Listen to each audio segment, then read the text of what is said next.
More space so I can move. Good lighting so I can see.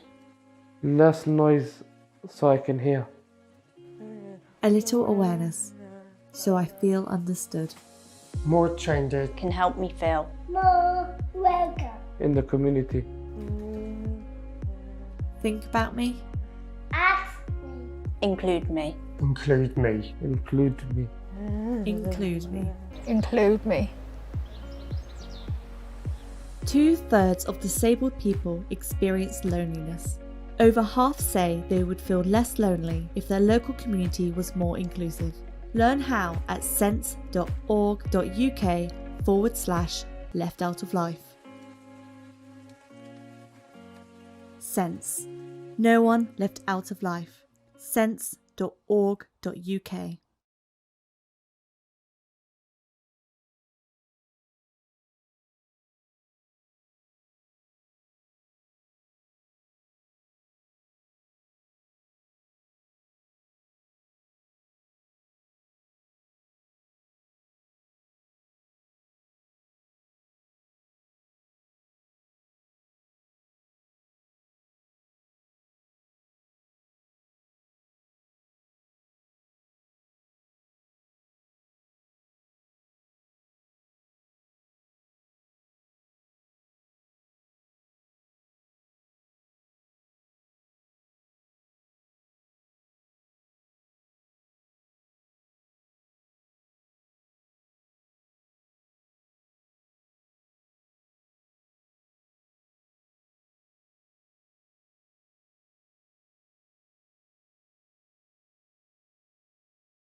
For people she knows, she says hello by smiles and that whole body rocking music, getting quite excited. I know who that is.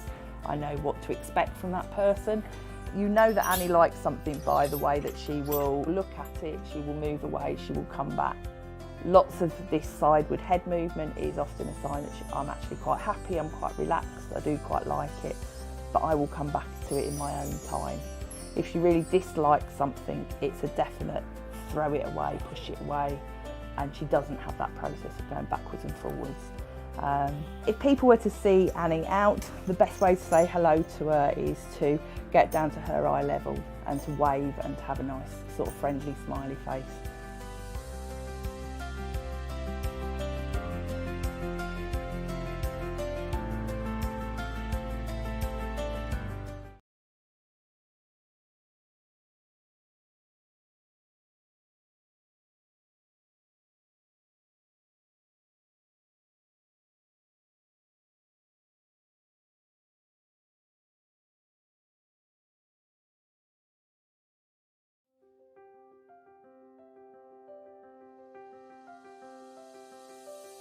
Hello, my name's Jenny and this is Libby, and I am Libby's intervener, and that means that I help with Libby's communication.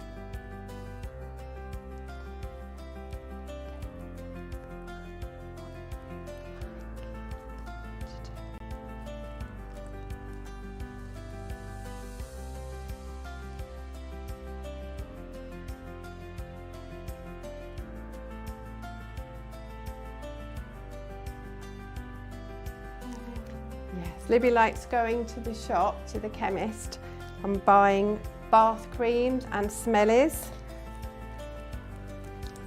and shampoo.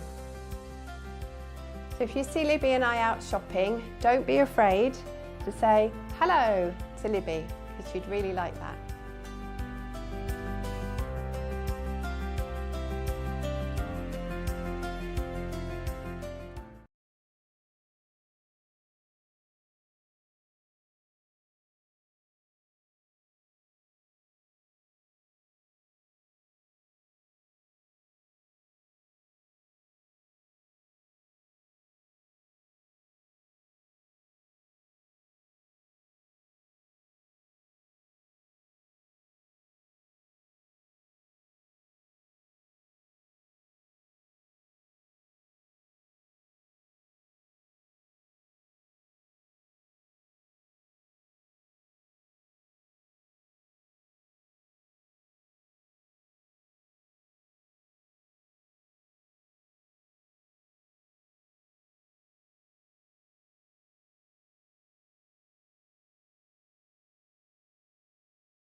on the stream.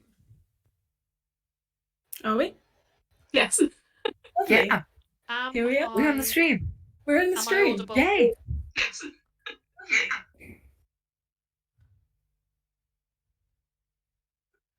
Okay, I think we're sorted. Can you guys hear me echoing? Echoing, no. No. Okay.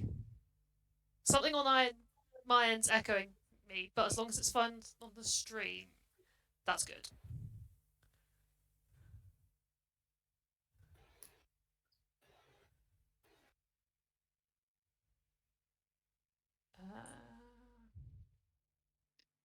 Does that fix it? It might be me. I might be echoing. I can. Oh, because you had the stream open. But I could have a quick look and fix it. Just gonna speak, so test. The echo's gone, so I think we're good to let you get started with the game. As far as I'm aware, everything's now good with the stream. Amazing. That was cool. We're all ready to go. We're all going to have a lovely time. Grand. Hello, everybody. Everybody watching, my name is Em, and today I'm running the Fey Fayre for Tablethon. This is my second year doing Tablethon, and I'm very excited to bring you all with me to the Fey Fayre today with these lovely people who are going to be playing. This is a one-shot created by rnw.net, so I did not make this fantastic game. So, to begin, would everybody like to introduce the characters that they will be playing today? Someone just wants to go first, and then we can move around in a little circle, and that way I don't have to figure out directions. Should we go down the list? Sure. Caitlin, do you want to start? Oh, that's not the list. It takes a while to process. Oh, that means I'm first. No. Hi, I'm Caitlin. My pronouns are she, her. What This character is my first. I'm playing Alvia, Via for short. She's a white-haired, purple dress, very flowy, very pastel person. And she's a little rogue. Nice. Jupiter. Yeah, I'm Jupiter. My pronouns are he, they, and I'm going to be playing Sir Dagger of Clearfield, the Goblin Ranger. Amazing. Marion?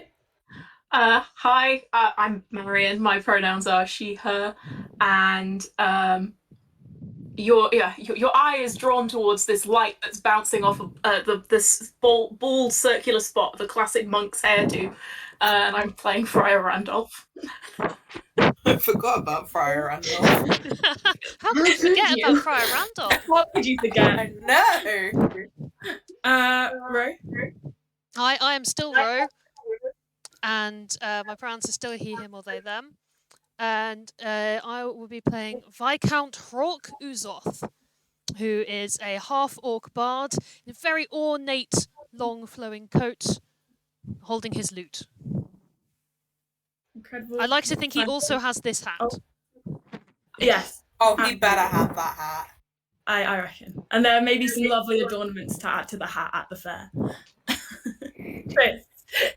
Hello, my name is Tristan. My pronouns are he, him, and I will be playing Mangler. He is a very small penguin kenku. Incredible. Carrying, I believe I gave him a battle axe. Yes, and on his back, nearly as bigger than him, is a battle axe, and he's just waddling along. So cute. Ridiculous. I love it. I saw an opportunity to be the adorable murder machine, and I took it. As you should. As you should. And it is the Feywild after all. So let me introduce you. The Feywild is a magical realm that exists as a reflection of our world, existing side by side but seldom touching. It is a place where the mythical creatures from fairy tales are real and where the laws of nature are governed by emotion and whimsical chaos. There are places where the ethereal membrane between worlds is thin, and when circumstances are just right, the ethereal magic from the Fey world is able to spill into our world. Every year, just after the spring blossoms have fallen, but before the summer heat sets in, just such a thing happens, and for one night only, Fey folk pass freely into the material plane. To celebrate this momentary mingling of worlds, they set up the spectacular Fey Fayre, attracting people from far and wide to visit the fair and enjoy its exotic fruits, fanciful performers, chaotic games, and the main event, the talent show. We have our lovely group of adventurers of some renown, traveling between small towns to help the locals with their problems, but they've decided, as they have been adventuring, that maybe they should do a little bit of bonding, enjoy some time to get to know each other better, because at the moment they're more work colleagues, and this is a business event for them. It's a business expense. Yeah, some bonding. You have each been given 20 gold pieces to enjoy yourselves as a thank you from the last place you were at, where you were given a lovely flyer that told you about the Fey Fayre. And you've decided that the fair would be a great way to unwind, have some fun, celebrate all of the fantastic jobs you've done. And perhaps some of you may decide you wish to show off your talents at the talent show. You arrive and it's kind of the middle of the fair. It's been going on for a little bit. There are people walking around. If anybody watching at home wants to shout out a character that you would like walking around the fair to join in on our game, you're more than welcome to, as long as you allow me some creative license. Just to warn you, I will take it and I will run with it. Feel free to go ahead to join in, although I might need somebody to tell me if anybody sees it, because technology is not my forte. And yeah, so you think it's probably about middle of the day, so you're probably going to be able to spend about like 3.25 hours there before you probably should scoot, because otherwise you will get trapped in the Feywild. So you've arrived and you can see a beautiful kind of pastel, everything is very pastel pink, and greens and blue. Everything is just very aesthetically pleasing and sparkly and whimsical as you arrive. And yeah, you see the ticket booth in the kind of center as you come through. So there you go. You feel free to try to buy a ticket, or I dare you to not. Where are the fairy bounce? Very valuable. So would anyone like to approach the ticket booth? Mangler waddle.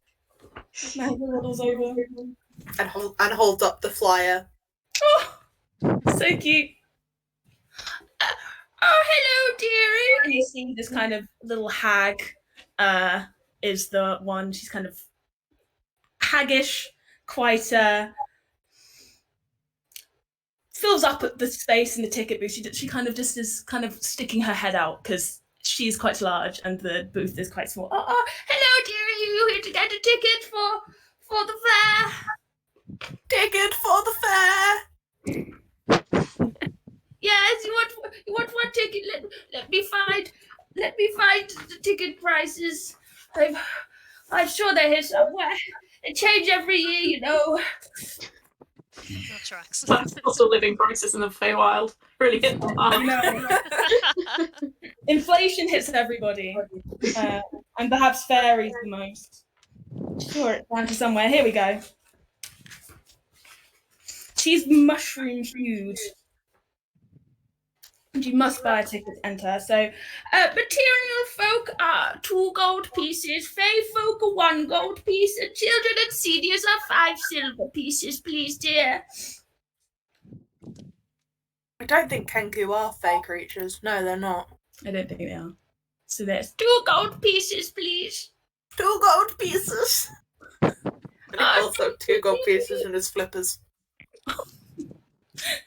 And her kind of like Nile fingers will come and grab them off you. And she gives you a little goodie bag, which has kind of an assortment of vouchers and things like that inside of it, for things you might want to try at the fair. Anyone else for tickets? What waddle? I think Quark will sort of grandly stride forward. 1 ticket, please, madame. Are you Fey folk or material folk? I'm fairly confident I'm material folk, noble folk. not to brag, not to brag. That'll be 2 gold pieces, please. There you are, my dear. Thank you. I really wanted her to hear noble and be like, "That's 5 gold pieces." I was tempted. You get a goodie bag. It's slightly less filled. Oh, cuteness win. Trinkets already, marvelous. Oh, thank you. Yeah. If anyone's ever been to Comic-Con, I'm thinking very much like, you just kind of get that bag full of just paper. Yeah. That's kind of what you're getting given. Any tickets? A Fey Fayre banded quill. Tut. Who's next? My ticket. I guess Via will go over. Material favour. Material, was that 2 gold? 2 gold, please, yes. Give me 1 second, and she starts rifling through her pockets trying to find a gold piece. It takes an awkwardly long amount of time, and then 2 gold pieces come up. Sorry about that. No problem. Dora just like picking random stuff up from inside the booth anyway, just all sorts of nonsense that's behind this tent. Here you go, dear, and you get your ticket and your vouchers of all kinds. Next, please. Yes. And that's Material or Fey? I think I could count as Fey. 1 gold, please. Sure. She's not going to question it. Can I see some ID, please? Yeah, your Fey right here, right now. License and registration for Fey. Yes. Prove to me you're part of the Feywild. Eat this and be fine. Okay. Similarly, yeah. Racial profiling in the Feywild. And final, you there, sir? Would you like a ticket? Friar Randolph is going to move over as creakily and boldly as possible. And he goes, "Elderly, please." That'll be 5 silver pieces. He puts his hands in a pocket and then spends a slightly too long time looking for the 5 pieces. And He's then looking at the bill. Oh, they all look the same. Thank you, dearie. Take care out the fair. I hope you're all excited for the talent show. There's a rather sizable prize this year. If any of you would like to take part, there's some rather cracking acts, if I do say so myself. The talent show? Yes, it happens about halfway through our esteemed fair organizer, Dev Downfeather, will make an announcement. It's probably about an hour and a half or so until the talent show, and everyone kind of shuts up shop and gets to enjoy the space. If any of you would like to take part. Well, I best polish up my lute. Talent is my passion. I didn't become a bard for nothing. Oh, wonderful. Well, you have some tough acts to follow. I'll see you there, young lady. Young lady, incredible. Yeah, so you're into the fair. You can see all of the stalls. There are games, gambling, performers are wandering around. There's food, there's drink. You see in your different bags. Some of you have tickets for a balloon ride on the famous pink Bunsen balloon. A couple of you have a free reading, a free fortune teller. Some of you have some drinks coupons. A couple of you some vouchers to go and see the Pixie Pigs. There's a bunch more different things, whether you want to do games. You don't have to sit together as a group either, but yeah, you think you have about an hour and a half until to try and see as much as you would like to see. So does anyone have a preference as to where they would like to go first?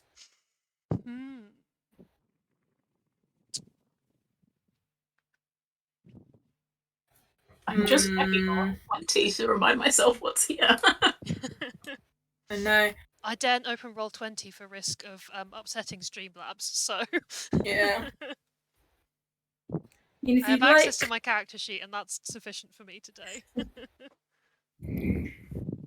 Could roll. I could roll something if people want. Go and see the pigs are pretty close to the. Oh yeah, Caitlin, what do you want to go and see? Puppies. Blink puppies.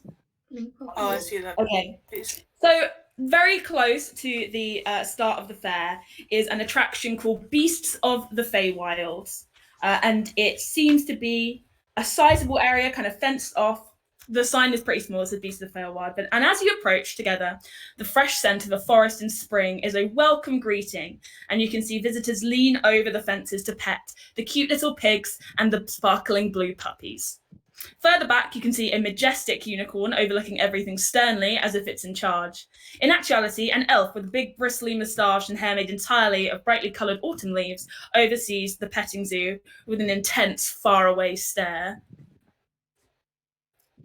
So you walk up and, yeah, bristling moustache.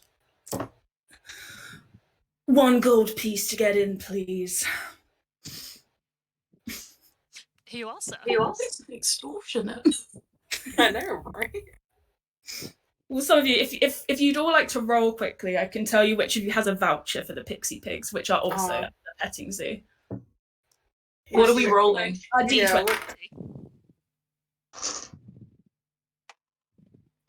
Oh, 4. I don't think it's me. 4. Okay, maybe it. Oh, we've all rolled abysmally. 12. You're 12. Right, I need Try to. Randolph. It's me. I need to. Oh, that's an 11. So Freya, Randolph, and names. Please remind me of your character's name. I'm so sorry. Jupiter. What's your character? Dagger. Dagger. Yes, you are the two with the Pixie Pig ticket. So you will, when you get inside, get to get a free go at the Pixie Pigs. But yeah, it's 1 gold piece each for you to come in. Very kindly. I assume all paying and not trying to sneak past. Is there a senior discount? You get it for free. Oh yes. No, you get a Pixie Pigs free. It's still a gold piece to get in. It is extortion. But is there a senior Reynolds, discount? yes. You have this is your senior discount here. This is come on, Freya Randolph. Aww. Can I You're give my probably senior way taller discount? than me, so this is just like the little goblin with the long blonde hair being like, here, this is your ticket. Here. Brian Randolph, who I can't stress this enough, is just fully just 40. He's not old, he's lying. He's not old, he's just a liar. Can he like reaches down to pick up the card and goes, so this gets me in. Can I then give my senior discount to someone else? No, that's the Pixie Pigs. There's 3 attractions. It's a gold piece and then the Pixie Pigs are separate. It's like a separate kind of deal. Wait, so We've got to make I've got to upkeep for the petting zoo is hard. It's hard, man. Especially with these puppies. They're very difficult. As he's doing all this, Mangler just sort of waddles past. Excuse me, man. Just keeps One waddling. puppies, please, man. Keeps waddling. I'm so sorry about my companion. He's look. I'll cover the cost for Mangler. Don't worry about it. Much Waddles appreciated. over to the Pixie Pigs. One over to Pixie Pigs. There's this So, little yeah, penguin waddling past. So there, the 3 pens as you all kind of come in, with Ursula, the Pixie Pigs, and the Blink puppies. So I'm going to start with the Blink puppies because I think that is what Caitlin specifically wanted to see. So you see this pen of sparkling blue little puppies. They are very cutely prancing around this little pen. And you see people kind of reaching in to try and like give them a pet, give them a screech, a little scritch. Very excitable. Caitlin, is there anything your character would like to see about these puppies? is there someone I can ask a question to? You can ask a question to Gus. he's kind of wandering around, giving little talks about the different animals. So why are blink puppies called blink puppies? Like, do they just blink their eyes, or do they poof and then poof? I can show you. Come here, pups. Come here. And the little puppies all kind of scurry over to Gus, who looks after them. And he gives them a little treat, and they kind of have a peppery smell to them. And these dogs have gone mad for these treats. They're like salt and pepper, little black crispy things. And you see one of them kind of is probably going into the hand, and then kind of walks back, sneezes, teleports somewhere else. Except then another puppy sees the other puppy sneeze and sneezes, and then also teleports, and it sets up a chain reaction as all of these puppies are sneezing and teleporting around the little pen, and they just can't stop. And there's just sparkling blue as these little puppies are dancing around to the pen. That's what they call blink puppies, man. How do you keep them from blinking only inside the pen and not outside of the pen? It's a pretty strong enchantment that came with the fence. I was pretty, managed to get a good discount on the fence when I got the puppies, because they're little terrors, but I do love them. If you got such a good discount on the fence, then why are the tickets so expensive? Because of the upkeep, man. Those salt and pepper biscuits don't cut themselves. Friar Randolph, please, we are guests of this lovely fair, and you insult them like this for their prices? This gentleman here is trying very hard to answer our questions, and I, for one, think we should be a little nicer. And also with you. Yeah, man. I hate Friar Randolph but love him at the same time. The puppies are very cute, but their main thing is that they sneeze. That's all they need. That's all they need. They're just, and one day maybe they'll be able to control it, but as of right now, they are still little puppies, so cannot. How do they how do these puppies how do they fare in the wild? Do they get lost by accident sometimes? That's a good question, man. Just because they seem to they just... I don't know, man. Magic of the forest. I think it takes care of them, man. I think, and them mama blinks are pretty good at sniffing out the babies. They're pretty good at it. The puppies grow up pretty nice and strong. As one sneezes, and then just kind of rolls over, just like, oh. I want one in real life. I mean, too. That's so cute. Wait, let me see if I can show the blink puppies. There they are. Yeah. Oh, they're so small. They are so small. They are tiny puppies. Just confused and adorable. I will continue with another question. So do they stay puppies, or what size do they get when they grow up? Because right now they're very, very tiny and squishable. They get pretty big. They get pretty big. You'd be surprised, man. So they can grow up to big dog size, like Saint Bernard size. These are puppies. One day they're gonna be pretty big puppies. And then Saint Bernard wasn't a dog. Oh my gosh! No, the dogs, man. The dog's named is... Perhaps St. Bernard had a dog and it was large. Yes, that sounds about right. I can believe that. He seems like the type to have a large dog, St. Bernard. Quite. What a dog St. Bernard was, am I right? What does that mean? Valerie's having way too much fun being this little monk. If you guys would like to see any more of the beasts of the Feywild, I can show you the pixie pigs and Ursula if you'd like. If you'd like to hear more information about them too, I try as best I can. My memory's a little hazy, but I try real hard. Before we go, Via just wants to try to boop one of them, just on the nose. I'm not gonna. They are very happy to be booped, so they will just kind of scurry and they're all trying to get a hand, and you boop one on the nose and it immediately sneezes, and then again they are all shooting around the pen in a little, have all set each other off. Off they go again. Splendid, And off they go splendid. again. But luckily they don't seem to hurt or anything by it. Like, they are very okay. It is just they are a little bit sneezy until especially not helped by the fact that they don't fully know how to blink where they want to blink yet. Must be nuts when one of them gets cold. This poor man, that's the real reason wants one gold piece to get in, each to get in. Because like the minute one of them gets a cold, he has to buy all the medicine. Yeah, all these puppies, because they will not.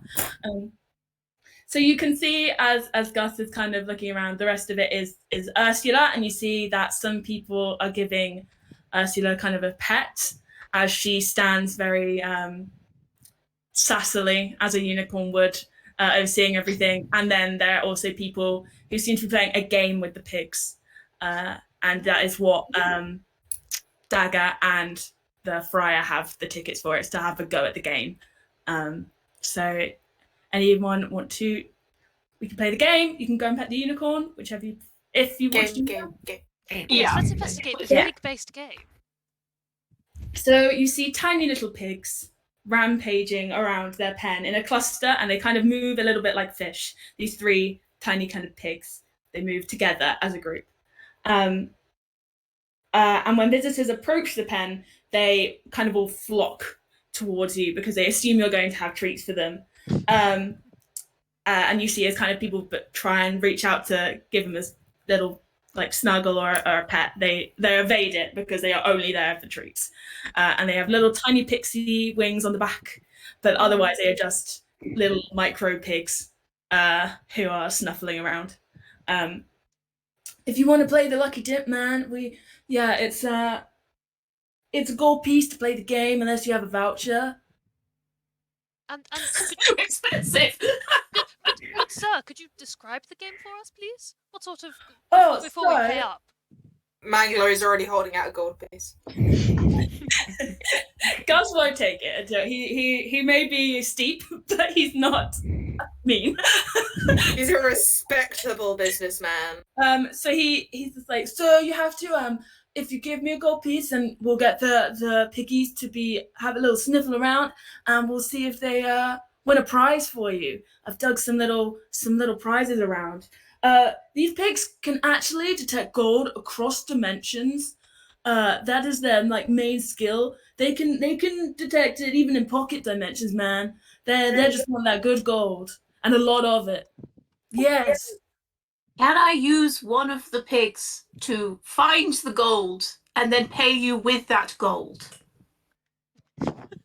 In your pocket? Can you not? No, but you said across dimensions. You have a voucher.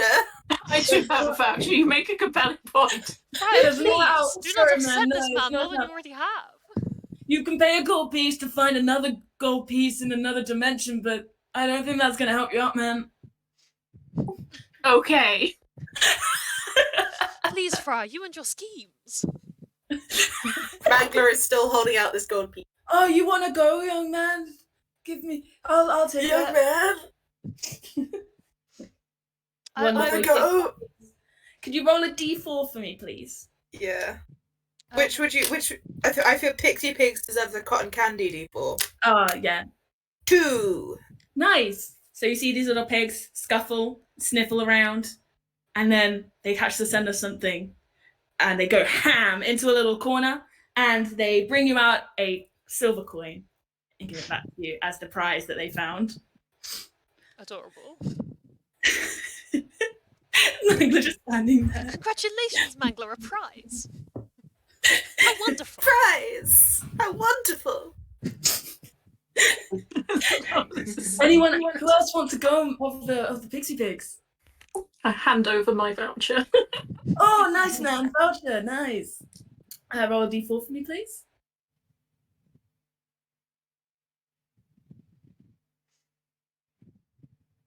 I nearly picked up a d6 and I was like, that's not 4.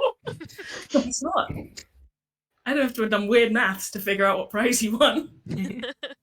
That's a 1. So again, they snuffle around until they've caught the scent of something.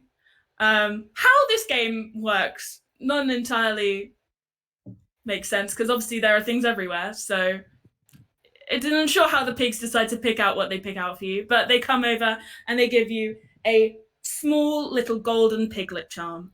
It's not worth anything, but it is just a little piglet charm for the friar.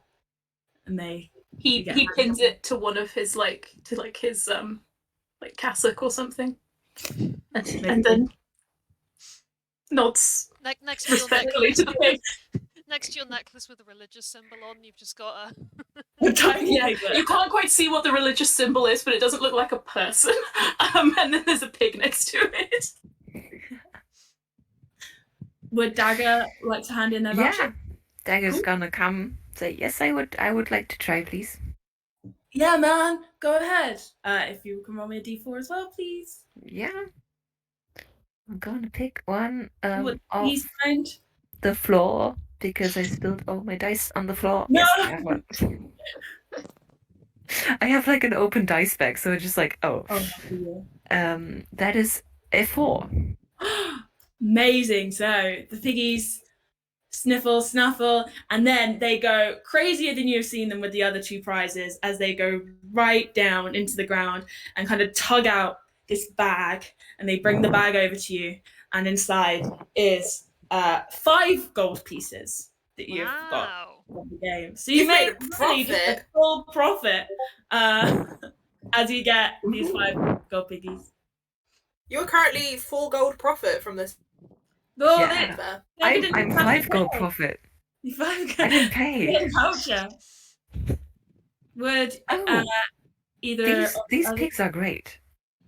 Yeah, man, they're good piggies. They are good piggies. This is gonna pay for so many snacks. Look Oh at this man, friar. yeah, snacks are good here. I really recommend some oily boilies. They're pretty good. I do Oily like boilies. Yeah, man, just by the stage. Those sound Anyone else delicious. like golden piggies? I'd like to cast Speak with Animals to have a little chat with the pigs. Okay, cool. Go for it.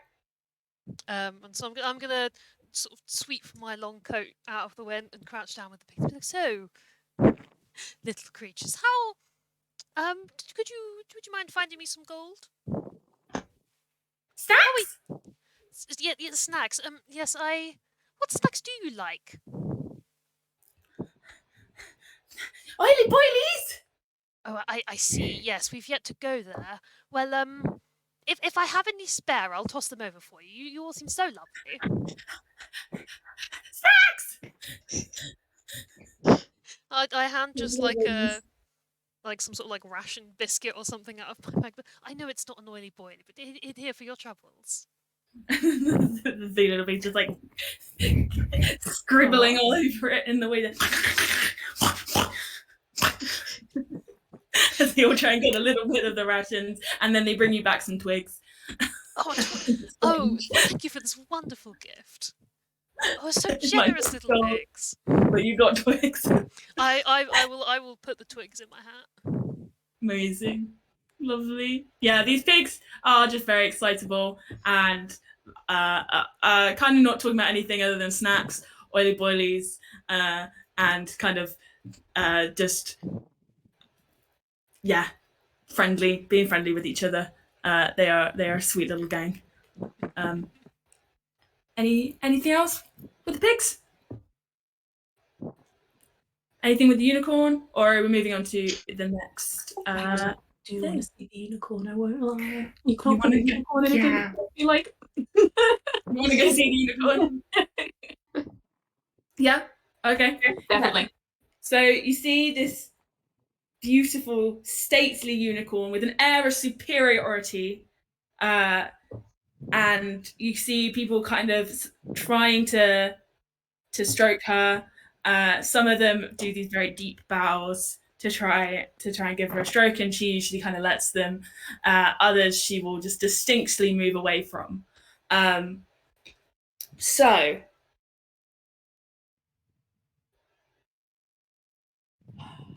yes, do you want to try and pet her? Yes, but I don't think Friar Randolph is going to go about it in the correct way. Okay. How is Friar Randolph trying to pet Ursula? I think he's going to essentially be like, we're kindred spirits here, and we'll kind of follow her lead in giving people withering glances until she realizes that Ursula and Randolph are BFFs forever. So he's just gonna stand staring at her. No, he's going to stand next to her, and they're both going to give people judgmental looks as they walk past. Fine. The best way to bond with the unicorn. I will let you roll a charisma. Any of your charisma abilities, I will let you. Oh no! Why did I dump charisma? I check on them. We don't need it. Charisma's a dump stat. Whether how she feels about this. So I don't mind which one of your charisma abilities you want to use, but yeah, charisma ability check. I'm going to do persuasion because it's going to be a DC 15. Oh, I'm not making that. I rolled a 17, which makes it a 16, which means I did actually, in fact, meet that. Nice. Okay, so she has been ignoring you up to this point because she is getting people to stroke her who are bowing to her and therefore proving their subservience. But she kind of sees people's reactions to the friar because some people will just not care, but others have a level of respect for a man of the cloth.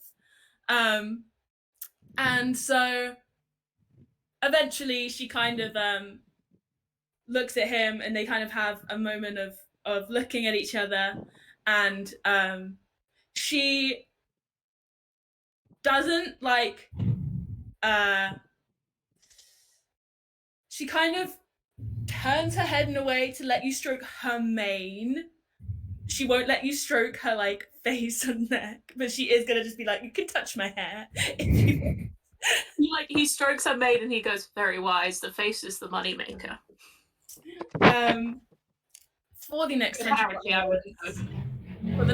hours, you gain an additional 10 hit points. That is useful. I won't say no to that because I kind of slightly dumped Corn. Corn is a dumpster. And then Ursula kind of flicks and continues walking around looking for people who are specifically bowed to her and be polite. Anybody else want to try and give Ursula a stroke?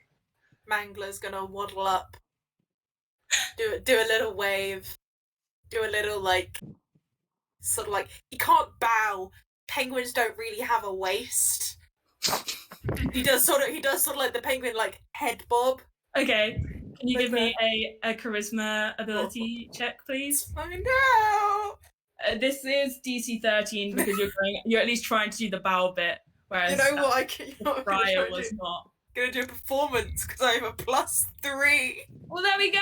I'm sure this is gonna go great. That is an 18. Lovely. Yeah, she thinks you're adorable and clearly beneath her and know it.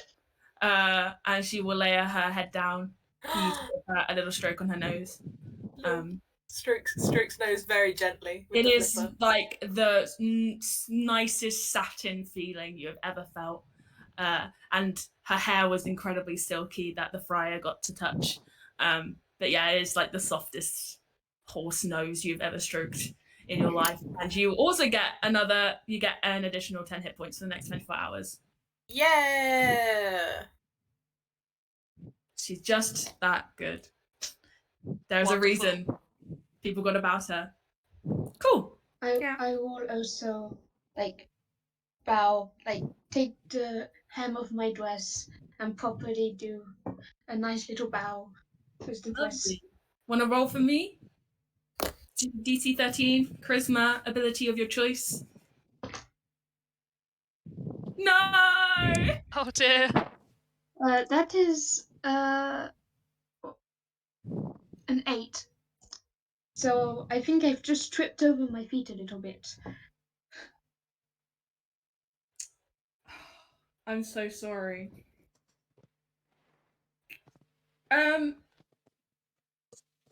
Let me choose something. Okay.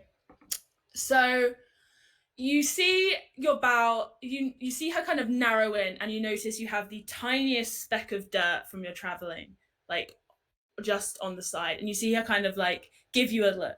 Now you can choose whether you still want to try and pet her after seeing this look.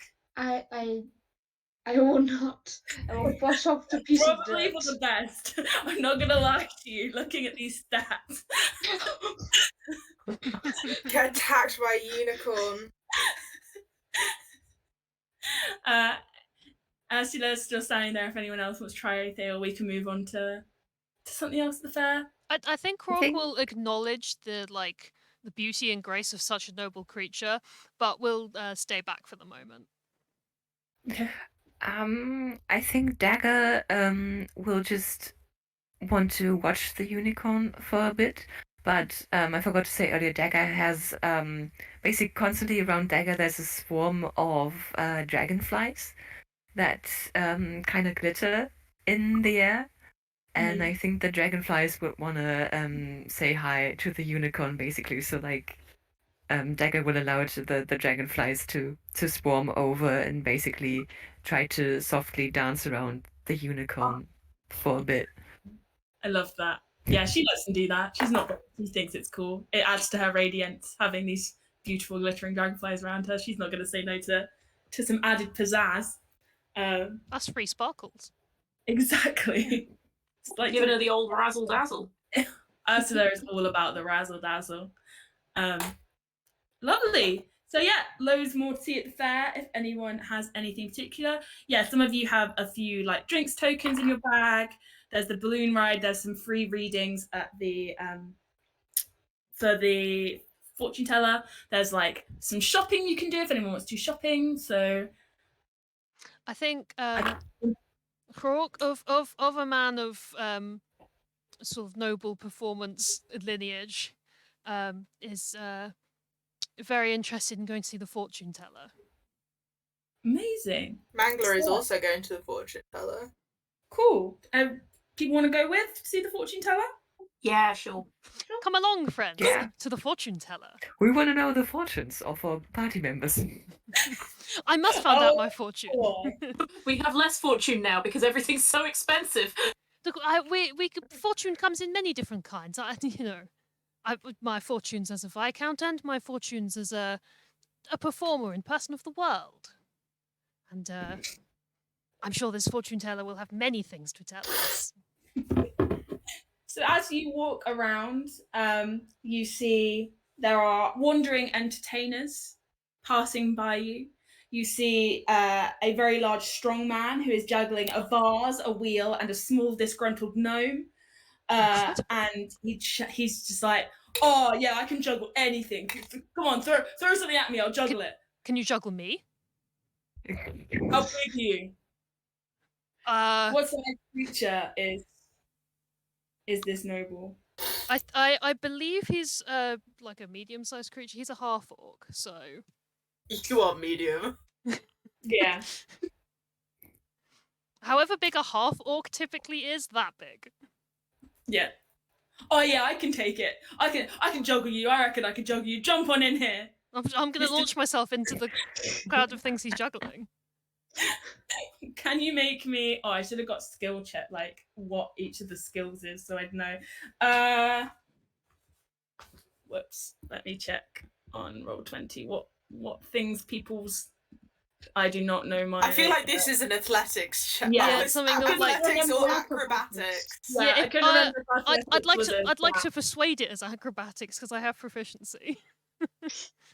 I do have a +4 to acrobatics, so it'd be handy if that's what I'm rolling. Yeah. Okay, yeah, you can make it an acrobatic roll as you kind of spiral into his... Because I'm going to dramatically jump and make sure I'm landing in the wheel of what he's juggling. Yeah. Oops. That is a 19. Yeah, so you jump in and you are juggled. He's struggling, but perhaps has overestimated his abilities, but he is still able to do it. The gnome still looks particularly disgruntled. He's like, oh yeah, throw something else, I can take it. And this gnome is just looking, it's like, I don't think you can. He's just like, no, I can take it. I'm a jolly juggler, I can juggle anything. Mangler is seeing this man juggle loads of things and it's just like, I want to do it too. So he takes out his battle axe, his dagger, and his he has a leather ball because he's an athlete, and starts juggling. Okay, I guess it is performing, so I want to say performance, but I feel like there's also an athletics skill. Yeah, I feel like athletics is what I want. Yes, I got a +6. Nice. Ooh, nice. That is a 24. Amazing. The best Mangler is the best juggler. Tiny penguin juggler. Oh, nice one. Great. Oh, well great. Nice one, little man. Wrangler, I can sort of just about see you juggling while I spin in the air. Fantastic, fantastic. Fantastic. Oh.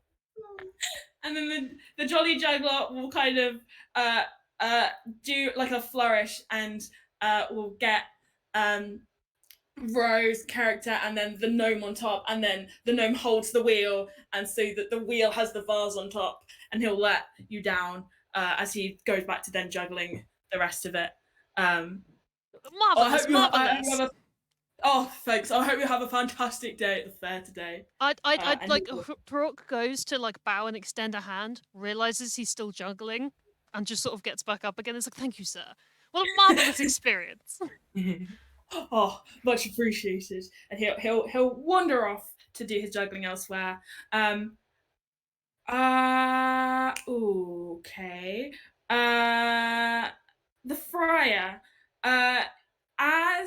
As you are kind of walking along again, you then notice a person was walking around with this huge gilt mirror in both hands.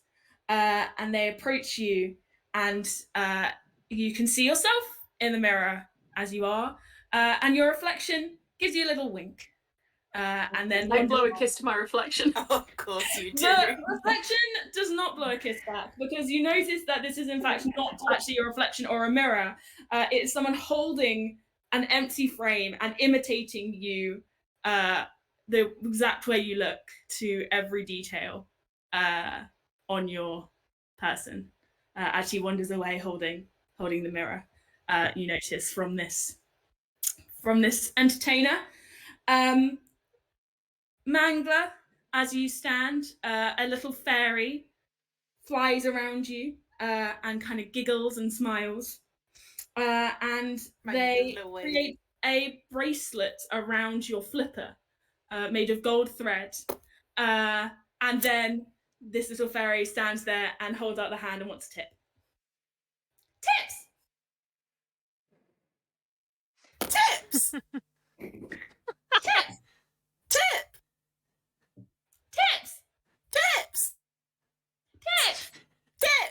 Uh-oh, we've created a feedback loop. This fairy will start poking you and just flitting around you and poking you because she wants a tip for making your bracelet. Mangler, this fairy would like payment for your lovely bracelet that you're wearing. That costs money. Holds out the 5. Holds out the silver they got from pigs. Tips. And she will take the silver and fly off to do the same thing to somebody else who is standing around the fair, just checking if anybody has said that they wanted to stand around the fair. You pass by a satyr, a beautiful satyr, stunning. She's playing a set of iridescent panpipes and stops every now and then to change her tune, and she seems to have quite a crowd around her, so you can't quite see or hear her. If anybody wants to risk getting closer to this satyr and her beautiful panpipe music, you're more than welcome to. As And then I'll hit That I would. as I said, I definitely think Hawk would. He's a man of music and is definitely very interested to see another performer. Well, Friar Randolph will, but that's just because he's nosy. You would go within 15 feet of this panpiper. Please, can you roll me a DC 10 charisma saving throw? Oh, why is everything charisma? And why did I dump this stat? I think I'm all right at these. Would someone like to put Mangler on their shoulder so he can see over the crowd? Mangler, do you want to go on my shoulders? Absolutely. All right. What charisma? Saving throw. Mm-hmm. Yeah. DC 10. Was it? Yes.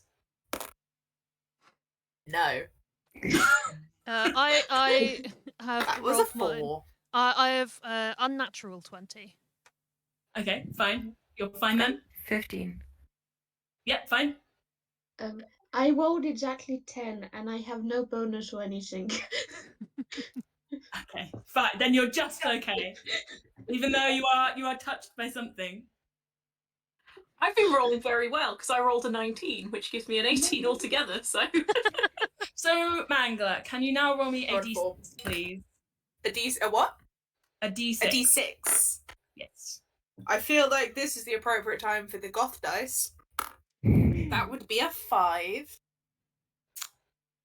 The music you hear as this satyr changes her tune, it is one of such.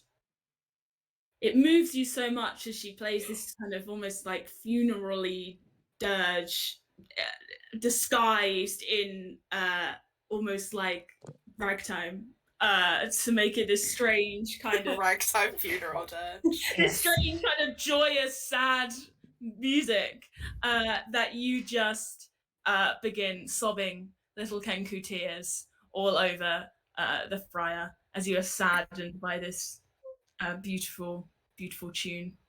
When did it start raining?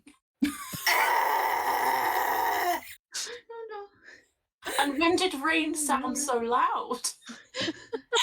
I'm just gonna send my dragonflies over to Mangler to drink up his tears.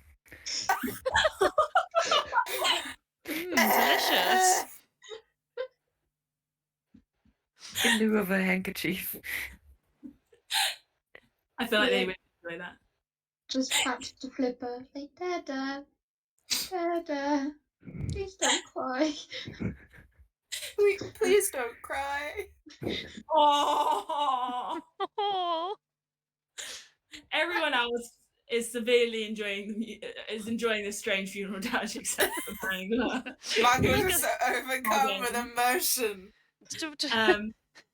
Mangler, why are you so upset? This music's wonderful. It's brilliant, brilliant. More, please. The satyr gives a wink as she moves away. Oh my! Intrigued by, appreciative of your wonderful praise for her. As she's walking away, I'm just going to yell after. Maybe sometime we should jam. I have a lute in my backpack. She gives you another wink as she continues. Stop flirting with this person who's made Mangler cry. I'm sorry, Mangler. Her music was just too beautiful. Mangler's giving you like through the tears, like, bro. Mangler, nothing can get in the way of the big game of life. Mangler, you just don't understand. Looks down at Friar Randolph. Ah! Mangler, you just don't understand music the way I do, and that's not your fault. Mangler, on Friar Randolph's shoulder, just so like turns away. Oh. He's still on Friar Randolph's shoulder. Look, don't worry, Mangler. I'll teach you.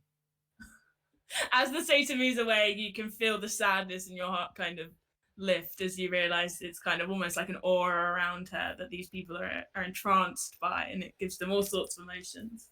As you come over to the fortune-telling tent, in your bag, you have a leaflet for a free reading for Mistwood's famous fortunes.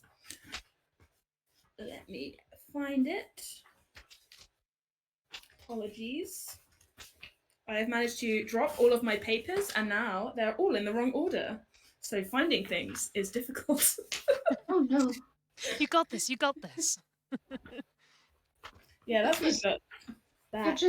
You're just via energy of not quite sure where everything is. Yeah, exactly. You can't quite see it yet until you do, because you It's that see Fey magic. that the last person kind of leaves the tent, and they seem disappointed by whatever it is that Myra said to them. Oh dear. And it's this beautiful silken lilac tent, and it says there's a sign just outside that says 1 person at a time. So who would like to go in first to talk to the mystic Myra? Oh yes, please. I cannot wait to have my fortune told. Wonderful. So, when you first enter the tall and narrow lilac silken tent, you see the glow of a crystal ball floating in the center, but little else. A soft, high voice tinkles like a bell as from behind the ball, a tiny sprite floats ethereally, greeting you by name and asking, "What is it you seek from Mystic Myra?" I'm so sorry. I thought Mystic Myra was going to be the crystal ball. That would be amazing. Oh my Plot god. twist. People who made this game, get on that. Yes, Viscount Rock. What is it you seek from Mystic Myra?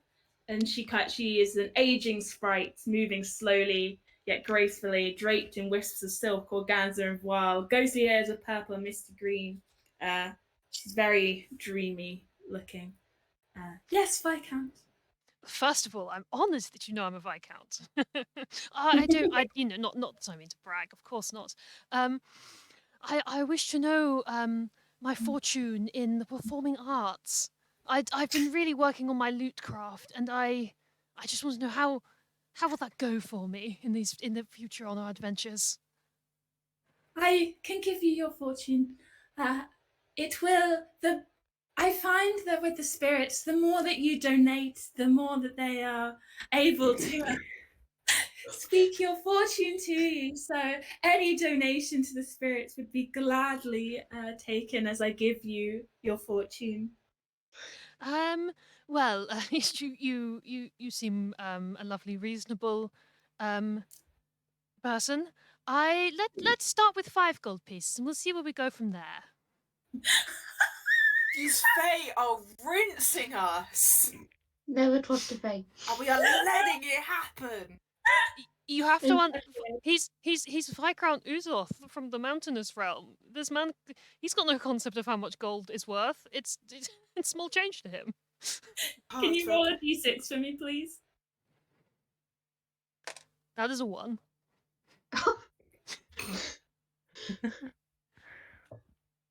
I see with your performing that a serendipitous meeting with a handsome stranger will lead to great personal growth as you try with your performances. Well, I hope that you may take this fortune with you and enjoy as you discover more at the fair. It sounds like I'm about to form a band. This is marvelous news. Thank you so much. The great. I forgot your name. It began with an M. I'm so sorry. That's so impolite of me. Mystic Myra Mistwoods. Yes, good, great mystic. Oh, thank you for this wonderful, generous fortune. Incredible. Just does a big, deep bow. Dude, we're getting the band back together. Via, since you have your leaflet, would you like to come into the tent for your reading, your free reading? Sure. You walk in. Elvia, what is it you seek from Mystic Myra? Well, I'm always looking for Destiny, and I don't know where he's gone. He likes to hide from me. I will help you find your destiny. The spirits work best on a donation basis. So the more that you donate, the better my fortune will be able to. I have a voucher.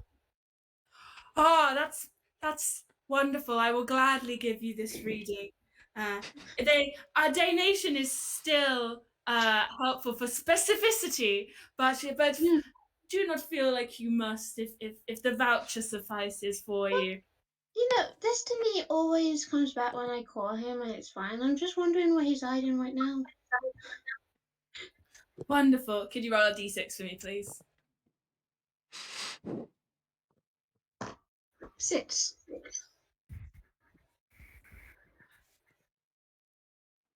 I search for him. I see him near a scene. I fear you will be guilty of a crime most foul, yet innocent your hands be.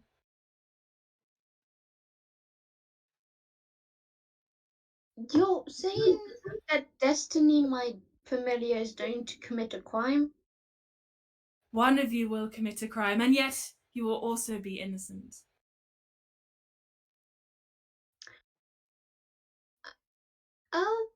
Okay. Walk out very, like, so, do you ever get foretold that you're about to be a criminal but also innocent at the same time and you don't know how you feel about it? Like, this is to the group. I can't say I have, unfortunately. Yeah, apparently one of us is going to commit a crime, but we're going to be innocent. I was just rooting for Destiny. Hardly a crime if we're innocent, surely. Yeah. I want to speak to this fortune teller. This seems like a whole load of baloney. Fry, please. I'm with Fry on this one.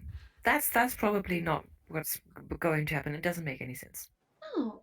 No. I would never commit a crime, even if I haven't committed a crime and I'm innocent of said crime. It's such a... It doesn't make any sense. It just... How can you commit a crime and be innocent of the crime at the same time? Questions. The friar. Welcome into the tent. As Mystic Myra says, Friar Randolph, what is it you seek from Mystic Myra? The truth. Oh, I can give you the truth for just a small donation. The spirits will bless me with a specific truth for you to share it with you. Do the spirits take senior discount? The spirits will take whatever donation you wish to give. But will I be penalized for giving you elderly discount? That is up for the spirits to decide how worthy the donation has been. Can I sue them for ageism? You know, this is unrelated. I'll just give you like 3 gold. Lovely. Can you roll a d6 for me, please?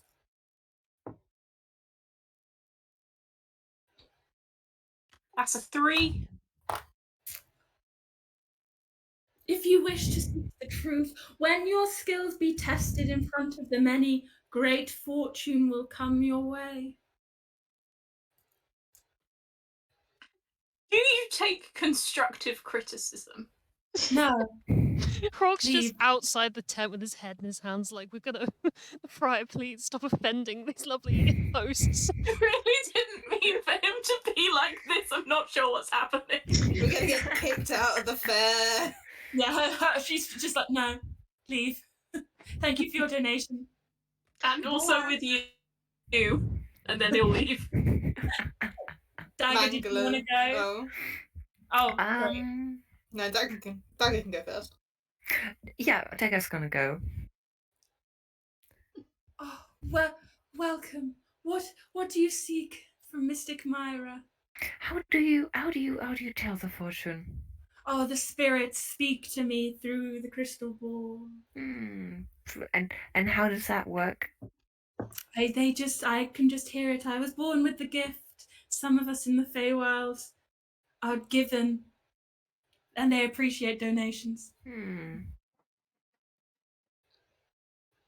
Okay, I have to say first, I don't believe in it. Many come to this tent and are given fortunes that they do not believe in. Oh, okay. What will you give me for this? And gives the 2 gold. Roll a d6 for me, please. Yeah. That's the 2. For you, I see. The world is a mirror into which we look and see our own image.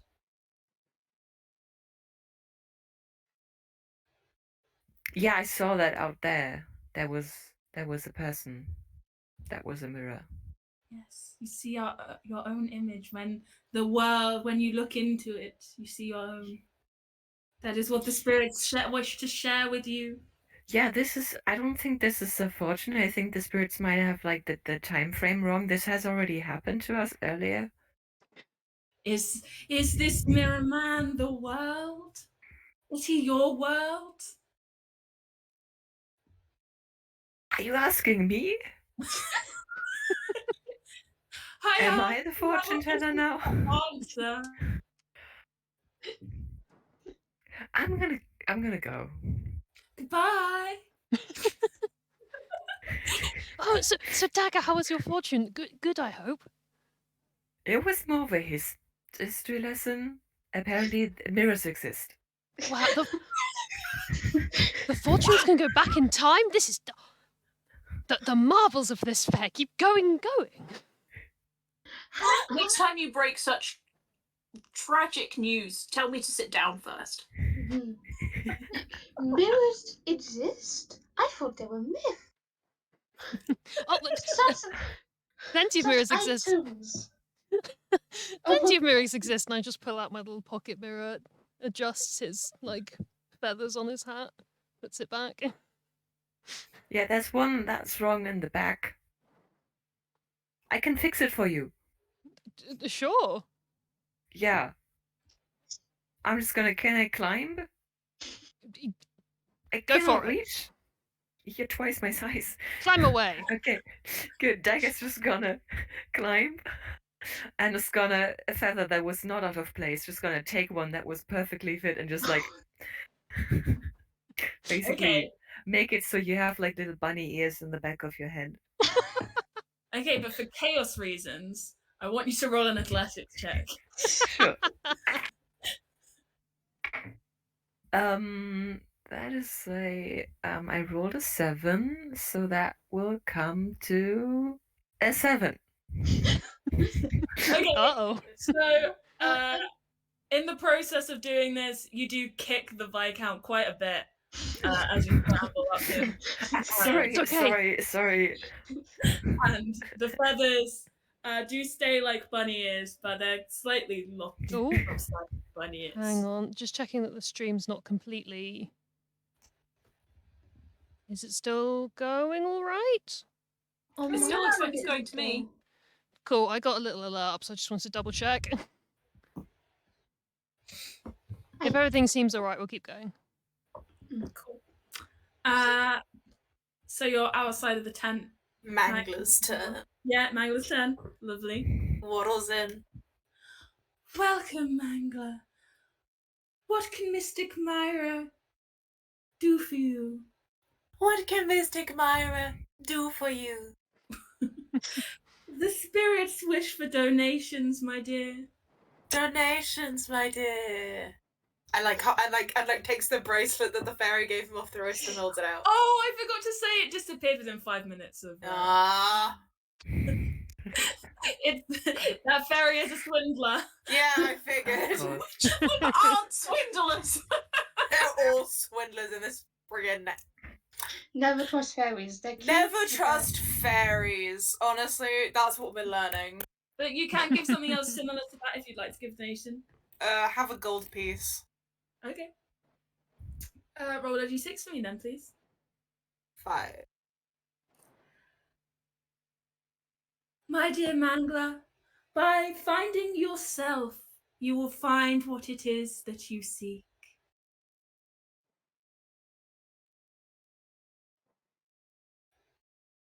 Mangler, did you hear what I said? Yes. Just trying to work out what Mangler should say in this moment, and also what voice he should say it in.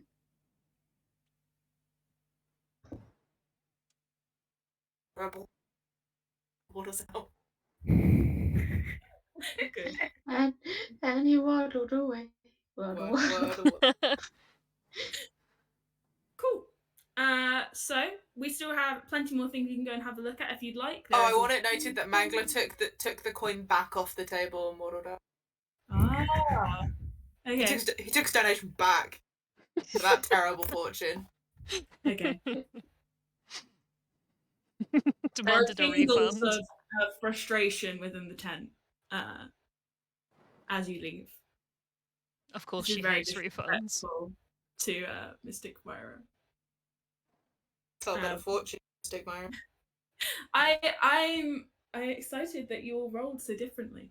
What if we'd rolled the same and then compared fortunes after we got out? We'd have been like, wait a minute. Wonderful. So yeah, food, drinks, balloon rides. The character that's based on Marion in this game. I want to go meet the Marion character. You want to go and do some shopping? Yeah, Marion character. How expensive is this shopping trip going to be? How expensive do you think it's going to be based on what we've been through already? The thing is when you said walk away. When you said that there was like shopping and it's Feywild, etc., I was going like, oh, I'm going to be paying in things more than gold. I'll be paying in memories and my soul and future experiences and extra. No, I am just paying in gold. It's just a lot of it. Honestly, Marion, paying fairies is not in memories is not your strongest suit. It is in fact not. I mean, technically, you've not attempted to pay them with your soul yet, so still a This is chance. true. So you walk along there's a small area in the middle of the fair which has a few different shops in it. You see that there is a small toad man who seems to have a selection of toads in little cages who are singing. And it's some tuneful toads. There is a stall full of different bags that people are getting. Some nice candles and beans in different stalls. And you can kind of hear there's a lot of haggling going on as people try and work out prices. But you're here to see the character that I have decided after reading it, they're slightly based on Marion, just from the vibes. So you see a table full of neatly organized trinkets, charms, and amulets in all different sizes and shapes, carefully watched over by a mysterious hooded elf. There are no prices listed anywhere, implying that you are to haggle with the owner. And yes, there is this beautiful elf, jewelry everywhere, just every finger, some of those like multiple stacked rings, necklaces, hooded, very ethereal kind of vibes. And yes, so I hear you're here to see my wares today. Indeed we are. Anything of your liking? Should I tell you what some of these fantastic pieces of jewelry that I handcraft myself are made up of? No, please do. Well, I won't give too much away, but I'll at least give you the names of my creations. So we have this amulet of showing. It's rather beautifully created, if I might say so. The amulet of knowing. I like a little bit of a rhyme. I enjoy a good read. Amulet of lies and the amulet of spies. I'll take off on these. if you wish. Friar Randolph whispers to Wrangler and goes, "You can get all of this probably cheaper off the old Etsy."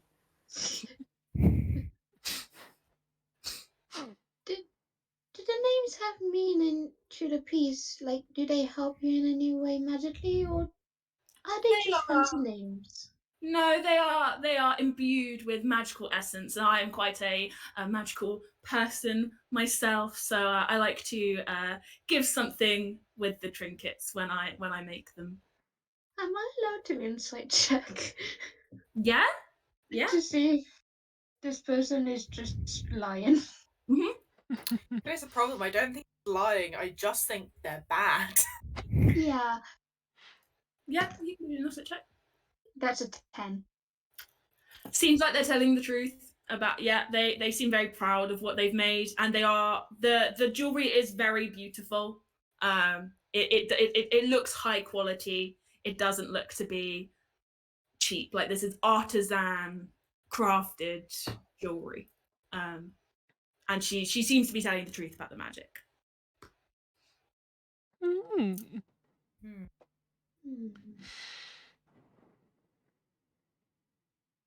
I mean, if you wish to negotiate, I'm happy to start at about 200 gold per. Sorry. If you'd like to begin the negotiations for any of these pieces. 200 gold? Many years to make. Would you consider a merry little jig? I'll let you roll a persuasion. Why did I dump charisma?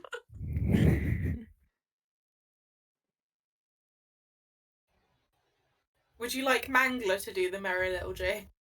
I'll let you roll advantage if you suggest that Mangler does a merry little jig instead. Well, if everybody thinks that my merry little jig is neither merry nor jig enough, then I suppose Mangler can do it, yes. Mangler has the key points for being a tiny penguin. Okay, right. I will roll again then. Mm-hmm. I rolled worse this time, so that's a 12 altogether. For your gumption, I will raise. I will lower my haggling down. If 200 is far too much for you, I appreciate you speaking to me with some creativity. I enjoy creativity. I will lower my price down to 50 gold pieces per necklace for that. Dear merchant, what if okay, so perhaps the jig was not amplified enough. Perhaps I could play you a beautiful tune on the lute. The lute, the lyre, that's what I have, a lyre. Can roll persuasion for that. Okay, where's my persuasion? I know that's one of my good ones. That is 23. I will allow you to try and bewitch me with your tune. If it bewitches me enough, if I think it good enough, I will take 5 gold pieces for one of these necklaces, and that is the lowest I will go. If you manage to entertain me. Yeah, so Rourke's gonna get out his lute and start strumming a beautiful. I assume that's how you play a lute. Dagger would like to just have the dragonflies like swarm around, just like basically hide behind you at first, and then when you start playing, they just come out one by one. Oh, amazing. Sort of there's like a beautiful, like really like soulful, joyful melody. You can roll doing a merry little jig on a performance check. Magnus doing a little jig. Let's get another D20 out. Okay. That is performance. That comes to 17. She listens to your beautiful song, sees these dragonflies, watches this adorable penguin perform happy feet, and says, "Yes, you. That was stunning. Thank you for entertaining me. I appreciate visitors to the fair who come with creativity. So yes, you may have one of these necklaces for 5 gold pieces. We have the amulet of showing, the amulet of knowing, the amulet of lies, and the amulet of spies, if you would like one of these. I feel like this is a personality test, like which amulet would fit each person. Which amulet are you? Take this quiz. Yeah, Thanks, BuzzFeed. Oh no! I don't want fairy BuzzFeed, I don't want normal BuzzFeed. Buzz fairy. Yes, if you wish, one of these amulets can be yours. Well, if nobody else has got a strong feeling for it, I mean, please do go ahead if one of you has one you particularly would like. Then you were playing. I think I will pay you 5 gold pieces, for this amulet of showing. Beautiful. So you are handed the amulet. I think I have a picture of it somewhere around. Maybe not. I've lost it. Oh well. I can picture it in my mind. Yes. It's beautiful. Ah, yes. No, here it is. It is beautiful. And surprisingly similar to how I pictured it. So yes, are you putting the amulet on? Yeah, I think Rourke will put it on. Not really, just sort of without thinking. Okay, so while this amulet is around your neck, you are stripped of all disguise or magical concealments, and your true form is shown. I don't think you have any disguise or magical concealments on, so I don't think it's you. I like to think his outfit gets slightly less fancy because he's prestidigitated a bunch of it. To like keep up the appearance, and so he looks slightly more sort of raggedy and travel worn. Not like raggedy, but like he looks slightly more like you can tell he's been on an adventure because he has been prestidigitating to like make himself look extra shiny, and so he just looks slightly less glamorous than before. I love him even more. Fantastic. And she does pass you up a little card along with like care instructions for the amulet, what it does, so that you have a vague idea. Like her small bit, like the address of her small business. it is that too. Thank you. I will. So yeah, it's like thank you for your purchase in biro on the top. Like a smiley face. Beautiful. I will keep this well. Thank you. I have a proposition to make. Okay. I have something far rarer than any gold here. And Friar Randolph points to his head that has very little hair on it. And it's like, if I give you one of my very few hairs left, because obviously there's the giant bald patch, would that work in exchange for a necklace? You can roll a persuasion. It's gonna be hard. I keep doing this to myself. I like how Marion has made a non-charismatic character, but cannot stop being Marion a charisma individual. Can't help being charismatic. That's a 7. She laughs, she's like, aha! And it's just like, oh, sweet man. I appreciate the offer, but it is gold I need, unfortunately. But creative, once again, you sure are trying your luck, and I can only applaud you for that. Oh, but if I don't try my luck, how will I know that it works? Well, exactly. Exactly. What else? What else can you do? It appears it doesn't work. Mangler walks up and he holds out and he holds up a gold piece, but also his lucky rabbit's foot. Sweet boy, I will not take your rabbit. And he does a little jig while he does. Sweet boy, this is very kind. But keep them, and enjoy the rest of the fair. I don't think you need any of these amulets. That's very kind of you, though. She'll give you a little like I got a free gift. Like twirled. It's kind of like just a bit of steel that's just been wrapped up. It's a ring. It looks a bit like vines. There's nothing magical about it. It probably took her like 5 minutes. She kind of like just like that really bendy kind of metal, and she kind of widens it a bit so it'll fit around your flipper. I was about to say, Mangler no, don't widen it because I got an idea. Mangler holds it, looks at his flippers, which don't possess fingers, and holds it up to Friar Randolph. Oh. Friar Randolph looks genuinely quite touched as he picks it up and puts it on, I don't know, one of his fingers, and then he looks at Mangler and he goes, "And also with you." Mangler just does like a little da-da-da-da-da. Mangler is sponsored by Fozzie Dance Moves. Jesus. You can see. You think you probably have about half an hour left-ish to go see some of the fair before the talent show starts. As you see, kind of people kind of milling around to try and get ready.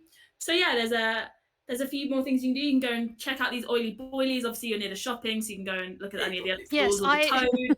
I have promised a pen full of piglets, an oily boily.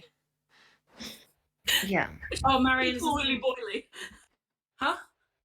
Just a single oily boily. They're only little. They can share it. While that is happening, I've just looked at the map and seen a troll smash. So Mangler's gonna go do that. It's gonna like do a little opposite the troll smash. Yeah. But they can go get their oily boilies first. Yeah. Okay. I might do Mangler first as you guys are walking, just because troll smash I think will. Troll smash is just check over. Nice and quick. So you walk over to troll smash when I find it. Yes, probably followed Mangler because she does not want oily boilies. Okay, that is fine. I want oily boilies. We've seen all. They do not look good. Troll smash.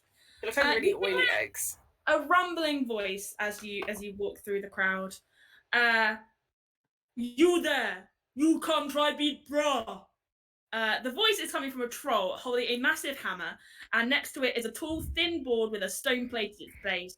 Crude numbers scrawled along the height of the board, and at the top is a battered bell. You hit thing, try beat bra! You hit thing! You hit thing? Hit thing! Hit thing! And he Hit hands you over. It's also worth noting that whenever Mangler says anything, it's the person's voice. Yeah. Yeah. Fine. But I was just excited by that. Hit thing! Hit thing! And he will pass you over the hammer to hit thing. Can you make me an athletics check, please? Athletics? Yeah. Absolutely I can! That's a +6. That is a 20, dirty 20. Amazing! Unnatural 20. A dirty 20. This huge hammer, swing, bam, right It's on. Worth noting that the head of the hammer probably the same size as Mangler. It just hefts it with ease. Yeah. And it just shoots all the way up, ding the bell. And Paul is incredibly short, just like, you as strong as bra! You win thing! And he hands you, he kind of goes over his stuff, and you see him look at something in his bag and kind of take it for a second, hold it, and then he walks over and he hands you a mossy rock. And that is your prize. Strong as bra! Strong as bra! Mangler hugs him. Bra! Mangler hugs his little legs. Bra! And holds up the mossy stone in victory, waddles off to meet the others. Fred bra! Via, did you want to Fred bra! anything with bra? No, just watching. Unless I can quickly pop by, just shoot and snag, which I think is. Yeah, shoots and snags. I think that's near to oily boilies. So if we do oily boilies, then shoots and snags. Yeah. So you walk over, And the simple stand has a firm queue in front of it with people eager to be served. But curiously, most people in line are folks native to the Feywild. Peering through the thick oily vapour that surrounds the stand, you see the reason why. A grim-looking redcap toils over cauldrons of boiling oil, turning plump golden dough balls with a spatula. Beads of oil drip off the end of his long hooked nose, and his pointed dark russet cap droops behind him in the heat of the kitchen. And you can see kind of these little bags. You see as he puts some of these dough balls, he dusts them with a red powder, and he puts them in bags. Hello. Hello, good sir. I am after one oily boily, please. They come in bags of 5. Is that okay? I suppose so, yes. It's 1 gold piece for 5, please. There you are. Is there a multi-buy discount? Unfortunately not. I already given you 5 for a gold piece. Don't worry, Fra. But we'll share them out. We'll share them out. I just need one. Buy you 2 bags. 2 bags? Yes, that's 2 Yes, gold. I'm gonna pay for the old fryer. Oily boilies. I feel really bad that you're paying for him. He doesn't, but I do. Pass out these bags. Jagger doesn't mind. Around. Friends. Not sure why people are so distrustful of them. They taste really good. Well, I shall try one. Your frog's just going to eat one. They taste gorgeous, like really good. Oh my word! You think that if you were perhaps down any hit points, it might heal one. I feel so energized and rejuvenated. Exactly. What a wonderful treat! Amazing. We've been sleeping on these the whole time. No wonder the pigs love them. Yeah, they taste really good. It's just Bernard, unfortunately, that means that people don't come over. Bernard bought 3 boilies. Saint Bernard. It's him. Oh, I've heard he has quite a large dog.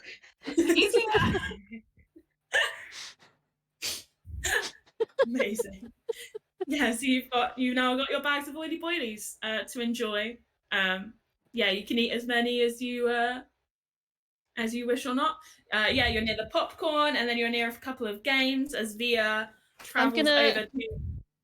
I just want to quickly use some prestidigitation to make Bernard's look like sparkly, so that more people like come over to his stall, because I feel bad. His food's so delicious, so I like prestidigitate like a big sign that's like delicious food here.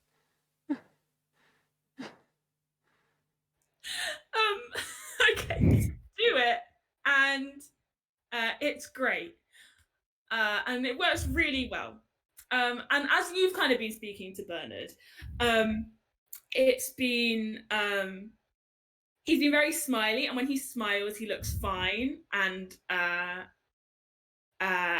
he's very like obviously very nice and charming, and the boilies taste great. And you've done this presentation, and people kind of start moving over, but then his face falls, and he has complete and utter resting troll face.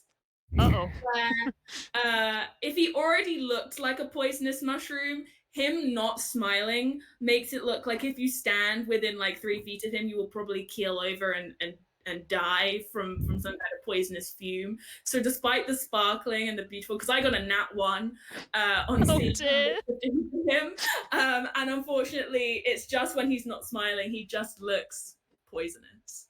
I'm sorry, good sir, I tried. Do you take constructive criticism? What's wrong with my boilies? No, they're lovely. Something wrong with you? Have you considered changing the name? And also maybe your face, but mostly the name? Fryer, please. The Bork's oily boilies have been the oily boilies since my father and my father's father. And my father's father, because they're oily, and he boiled them into oil, and they're oily boilies. For goodness sake, Fryer, they're oily boilies.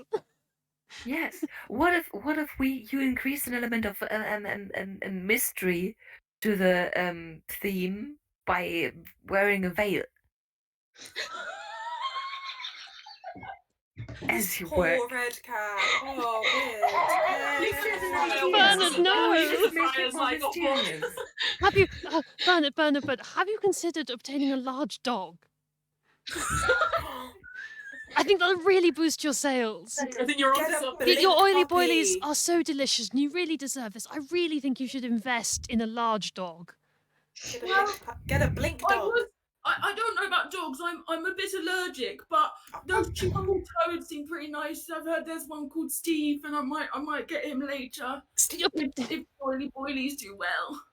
I'm sure they will, Bernard. You truly deserve this. These are delicious. I'm so glad you made me buy 5.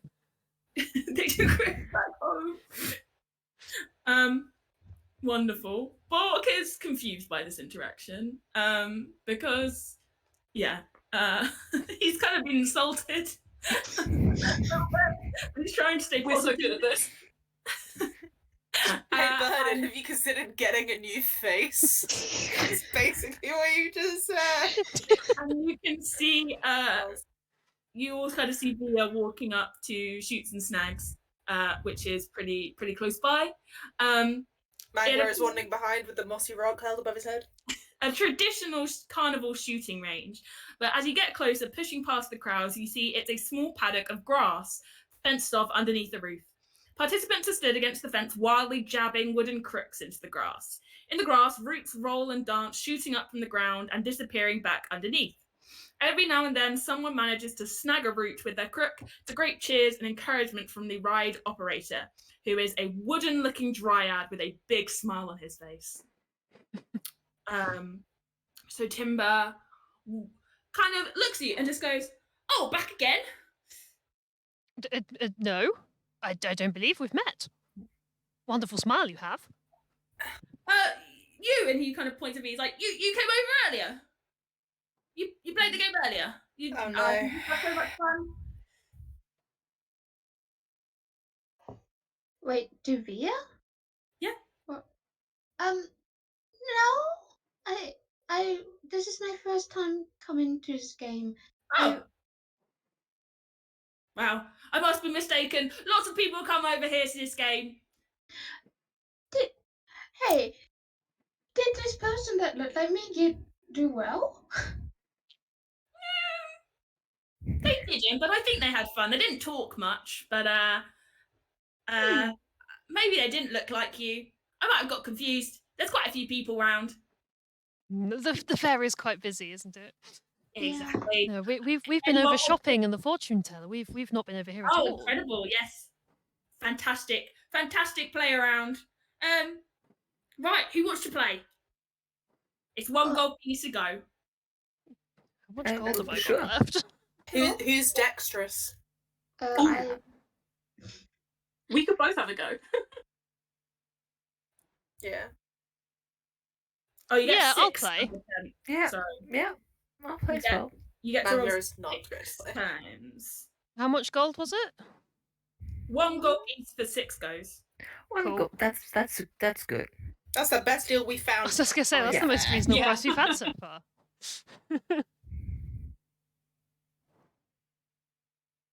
Everybody just willingly gives the money, and we're like, "Oh, thank goodness, a good deal."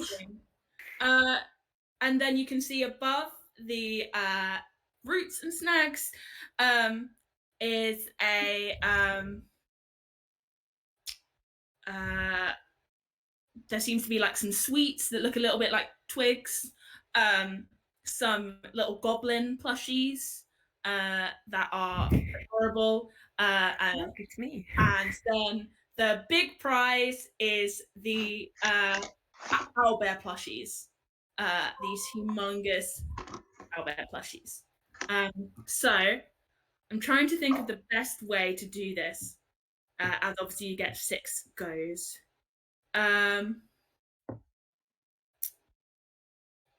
Maybe if you all roll at once, 6 times, and I will tell you if you will snag or not. Okay. What are we rolling? D20, and you're rolling a sleight of hand check. I'm trying to see if I have enough d20s near me to just roll 6 at one time. Yeah, same. I'm currently at 3. There should be 3 in here. And so we're rolling. Nice. We're rolling 6 of these. Yes. Yes. Because I can note them down to keep track. Okay.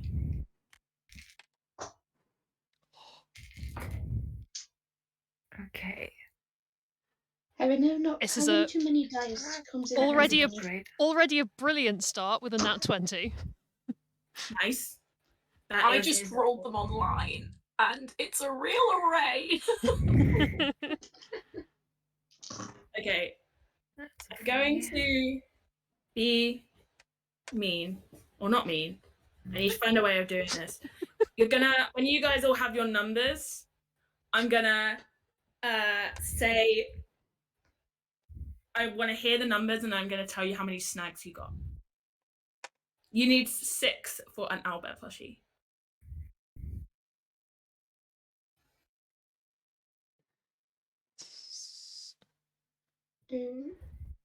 So if anyone has rolled all of them, then I'm ready when you are. Okay. Caitlin, are you ready? Yeah. Cool. What numbers did you get? A 4, a 9, an 11, a 17, and 2 nat 20s. Wow. Okay. Wow. You got 5 snags. Jupiter. So this is sleight of hand, right? Yeah. Oh, sleight of hand. I didn't have my modifier. Oh. That's even better. So with modifier, then that's 7. Okay. 9 plus 3, 12. Okay. 14, 30, 20, 23, 23. Yeah, you got 5 snags. I was hoping that 9 would have pushed over to a snag. Yeah, Jupiter, what did you get? I got 18, 10, 17, 12, 6, and 9. You got 3 snags. Okay. Marion. I got a Okay, sorry, it's fine. I realised I thought that it had changed, but I've noted it down, so we're all good. I got a dirty 20, a nat 20, a 6, a nat 1, a 19, and an 18. Okay. You got 4 snags. Damn it. Right. Okay, so I got a nat 20. Okay. A nat 1. Really spreading the range here. A 15, a 14, a 21, and a 17. You get 5 snags.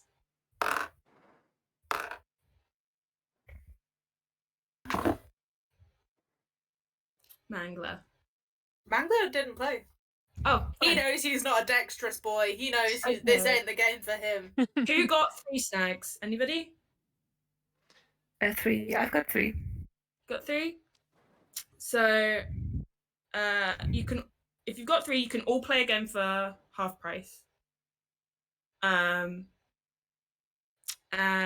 got 4 gold pieces? 4 snags even. You get one of the sticks, and it is a sweet tasting wood. If you want to have a nibble. And then who got the 5? You get Stinky Goblin plushies. Stinky Goblin. Yeah. Got a Stinky Goblin plushie. We already got one of those. Yeah, it's me. No. Dagger, look, this one looks like you. Yeah. Oh, Dagger and smaller Dagger. Oh, isn't this marvelous? Oh, this is marvelous. You look the same. Yeah. I tell one of the dragonflies to sit on the plushie.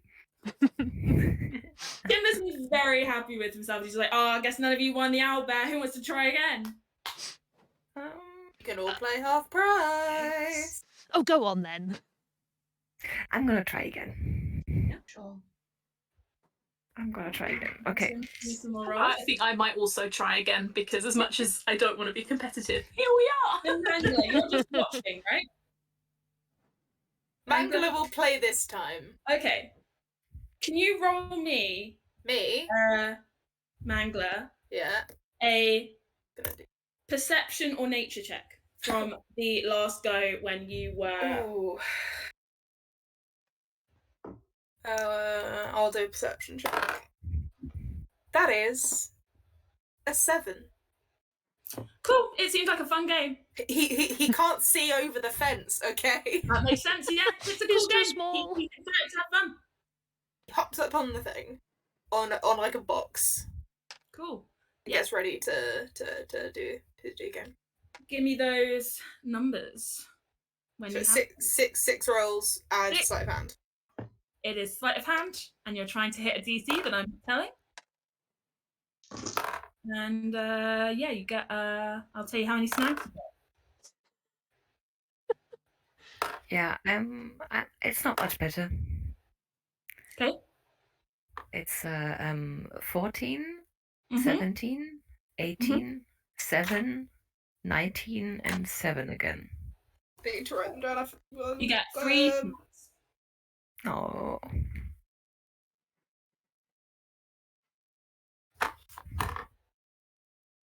Cool. I'm good to go. If nobody... Yeah. 7, Okay. 17. Yep. 12, 18, 19, and then that 24, 23. Cool. You get 5 snags again. I think I've worked out why I had to roll a perception check. Am I allowed to use though? Because I feel like Via feels like she's been doing well, and she's not doing.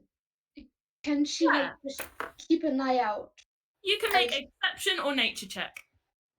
What's better for me?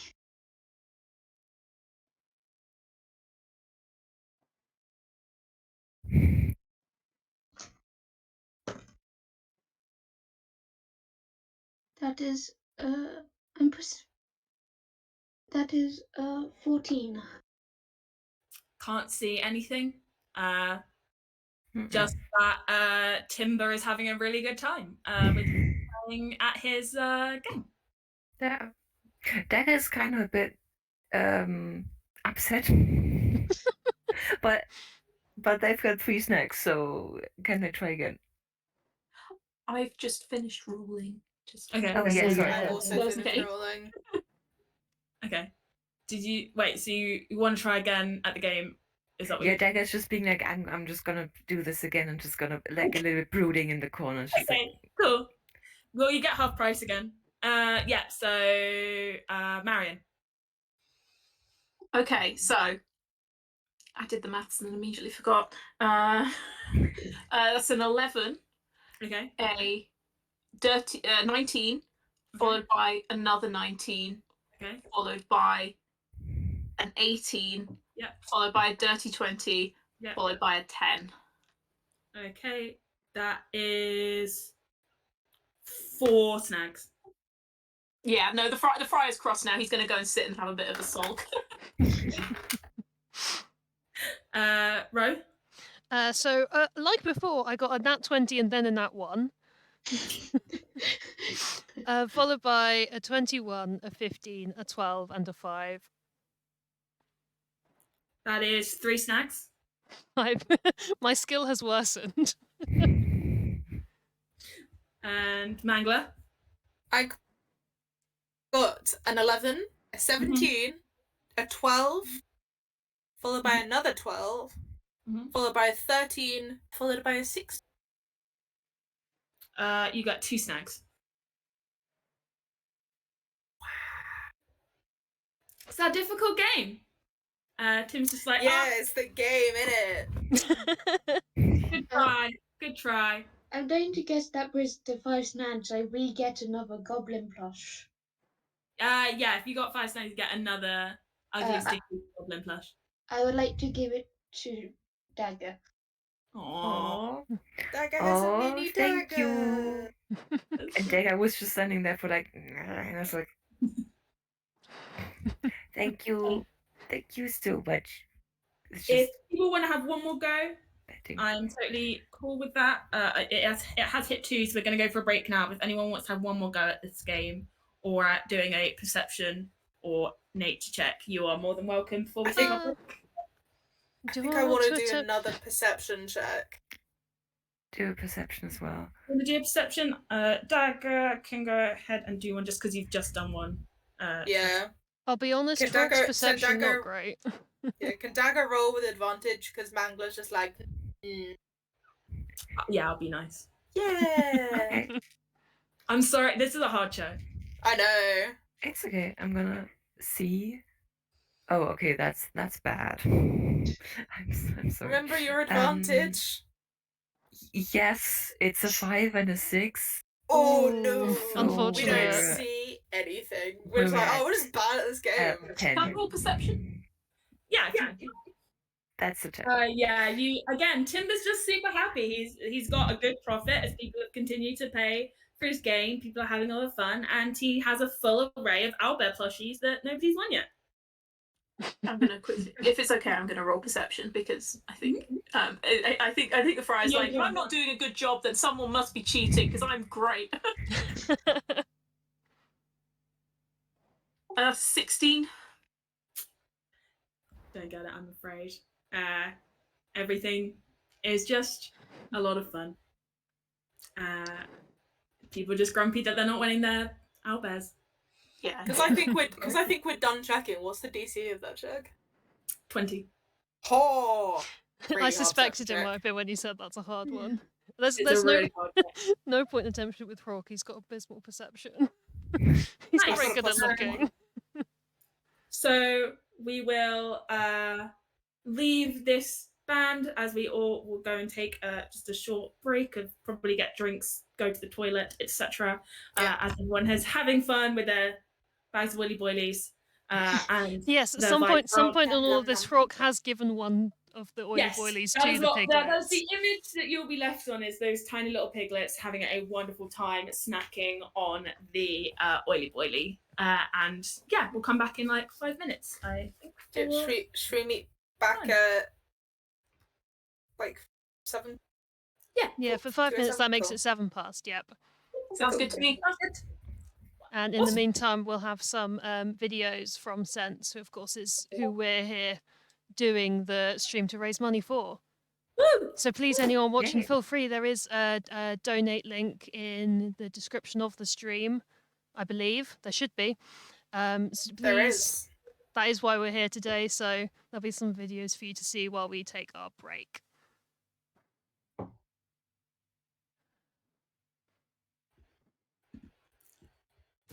Want to be a virtual buddy?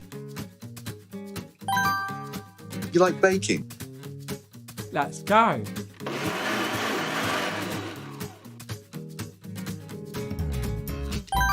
I like adventure stories. Let's read one.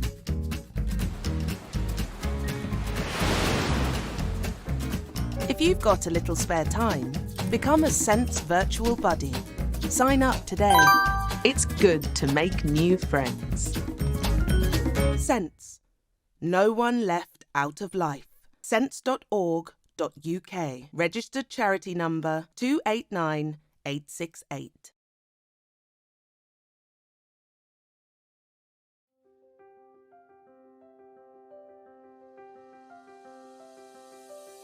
Hello, my name's Jenny and this is Libby, and I am Libby's intervener, and that means that I help with Libby's communication.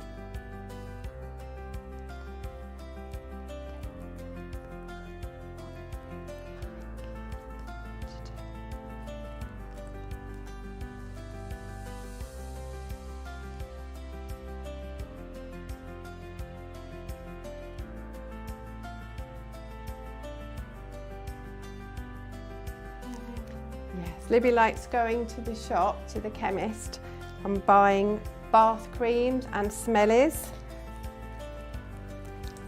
and shampoo. So if you see Libby and I out shopping, don't be afraid to say hello to Libby, because she'd really like that.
My name is Emma Blackmore.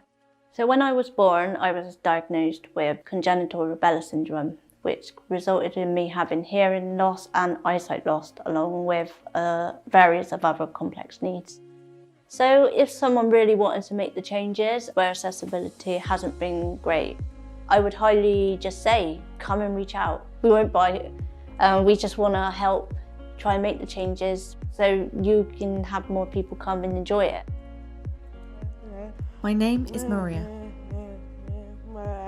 I'm supported by Sense and use the swimming pool and enjoy the cafe.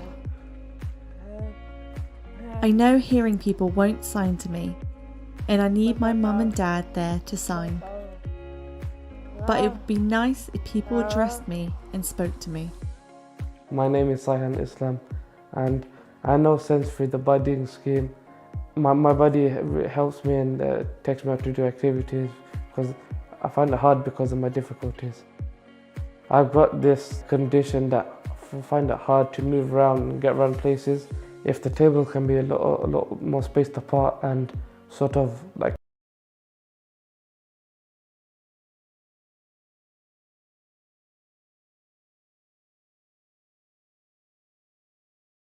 We're babies. So Ernie has Down syndrome.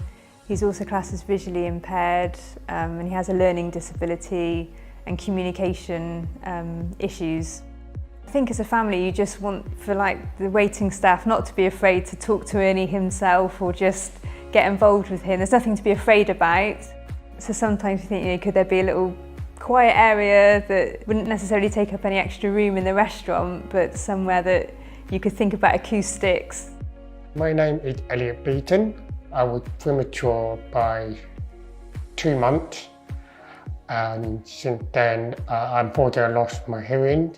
Since I was 6 years old, I was diagnosed with an eye condition called uveitis. When you're reading the menu in a restaurant, a lot of them tend to be small print, and it's in a dark environment with very limited light. The way forward is that you have the table number, and you just use your phone, and you can look at the menu of what you want, which is adaptable for your needs, and you order it from the app.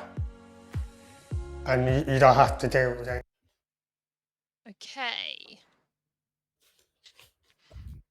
Hello, we should be back. Amazing. Okay. So we left as you were enjoying sitting, recovering from the sad loss of no Owlbear plushie at the Snags game. Just before you think the talent show will probably be starting, the final things in your goodie bags are you all have a free ticket to go on a hot air balloon ride in Bunsen's balloon. But also importantly is you all have a free drinks voucher to go to Fresh Fizzies, which is just next to you. It is a little dispenser. People are putting it back in bottles and getting gold out as well, because recycling is important. But yes, you all have a go and get a fizzy drink from Fresh Fizzies, and included in small print. But if any of you would like to get a drink before the fair, you are more than welcome. You will have a free one. You can get Mana Drops, Manic Pixie Cola, Root Beer, or a Dandy Bird Root are the types of drink you can get. Ooh. Let's see, and it's it's a very cool little machine, and these are incredible looking drinks. They have curly straws and everything. Is there anybody you can talk to if you have any questions? It is an automatic vending machine. I was about to say, is the question senior discount? The question was not, in fact, senior discount. The question was, do the properties of the drink, i.e. the flavour, if there's any magic, whatever, do those change in the event that you wish to use your drink as what one might call a mixer?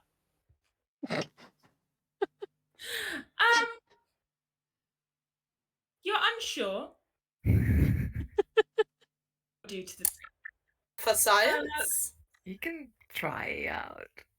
Yeah, it's something you can try. It's not something you think that anybody else has tried at this fair, so it's not even something you think that maybe you can look around for to try and figure out or anything. It's just something you can try if you would like.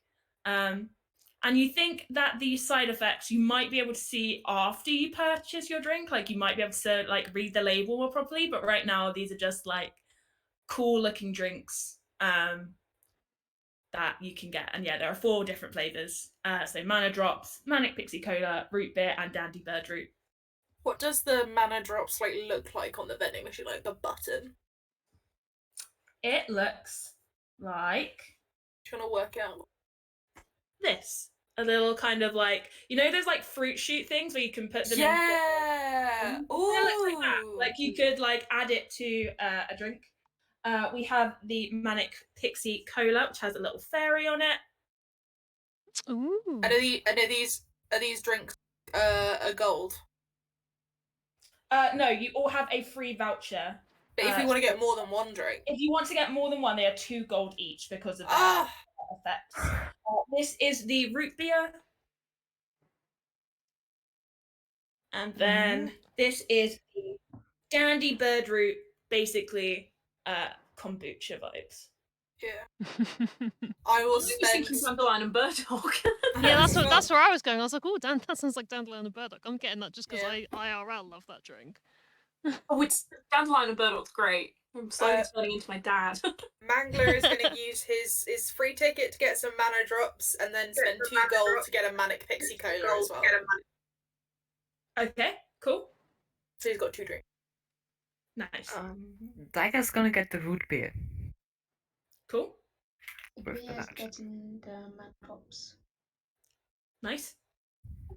Dandy bird root, please. one for me too, please, Friar. I don't know if I Wonderful, have you the all hands to carry yours as well, but I'll find a way. Don't worry, I can carry them in my hands. I just thought while you're at the machine ordering one, you might as well get two at the same time. No, I will carry both of them. I have two hands that work vaguely. If you insist, Friar, although I'm not sure how I'm supposed to drink it if you're carrying it. Am I to sip it from By the your silly hands? straw, of course. Via the curly straw, of course. You can drink them now. You can save them for later. Entirely up to all of you what you want to do with these drinks. The friar's gonna get the two dandelion and bird root chippity doos, and will carry them over. And then, despite saying that he will hold it, immediately passes one to. Yeah, I think Rourke is fully expecting this and already just has a hand out ready. Yeah, and then he's We've gonna travelled with the Friar for a little while. He's then gonna pass his drink to the butcher, reach into his bag, get out a prayer book, open the prayer book, but it's one of those books that he's like quite badly cut out most of the pages. There it is. And it's just a flask.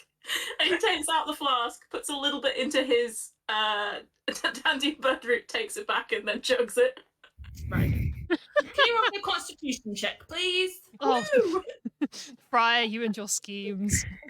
Here's the thing: at this point, we're not sure if it's for the drink or for the hit flask. Yes.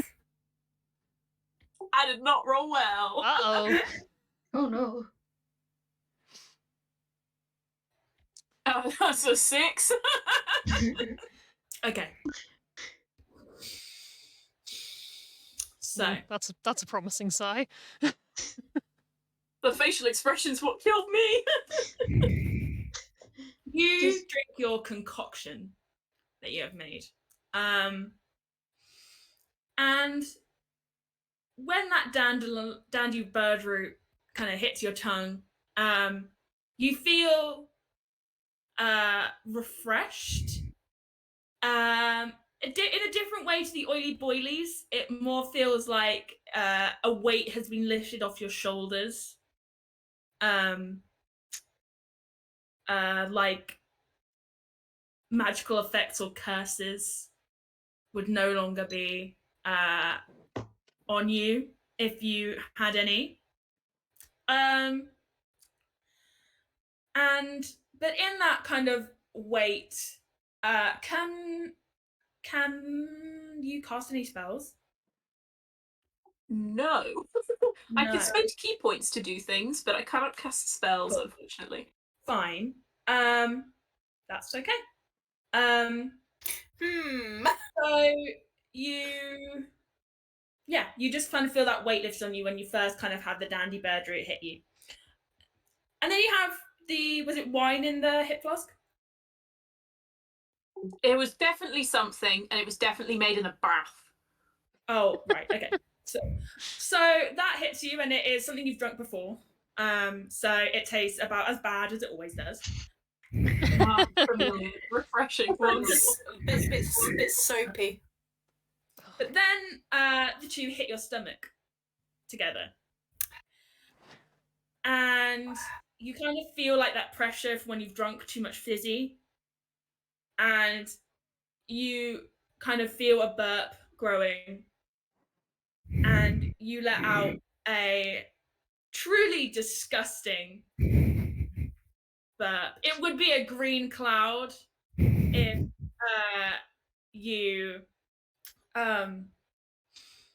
if that were a thing. And you get quite a bad stomachache, and the friar needs to have a little lie down on the floor because it hurts, and you're going to be prone for a couple minutes while you lie there holding your tummy because it hurts so bad.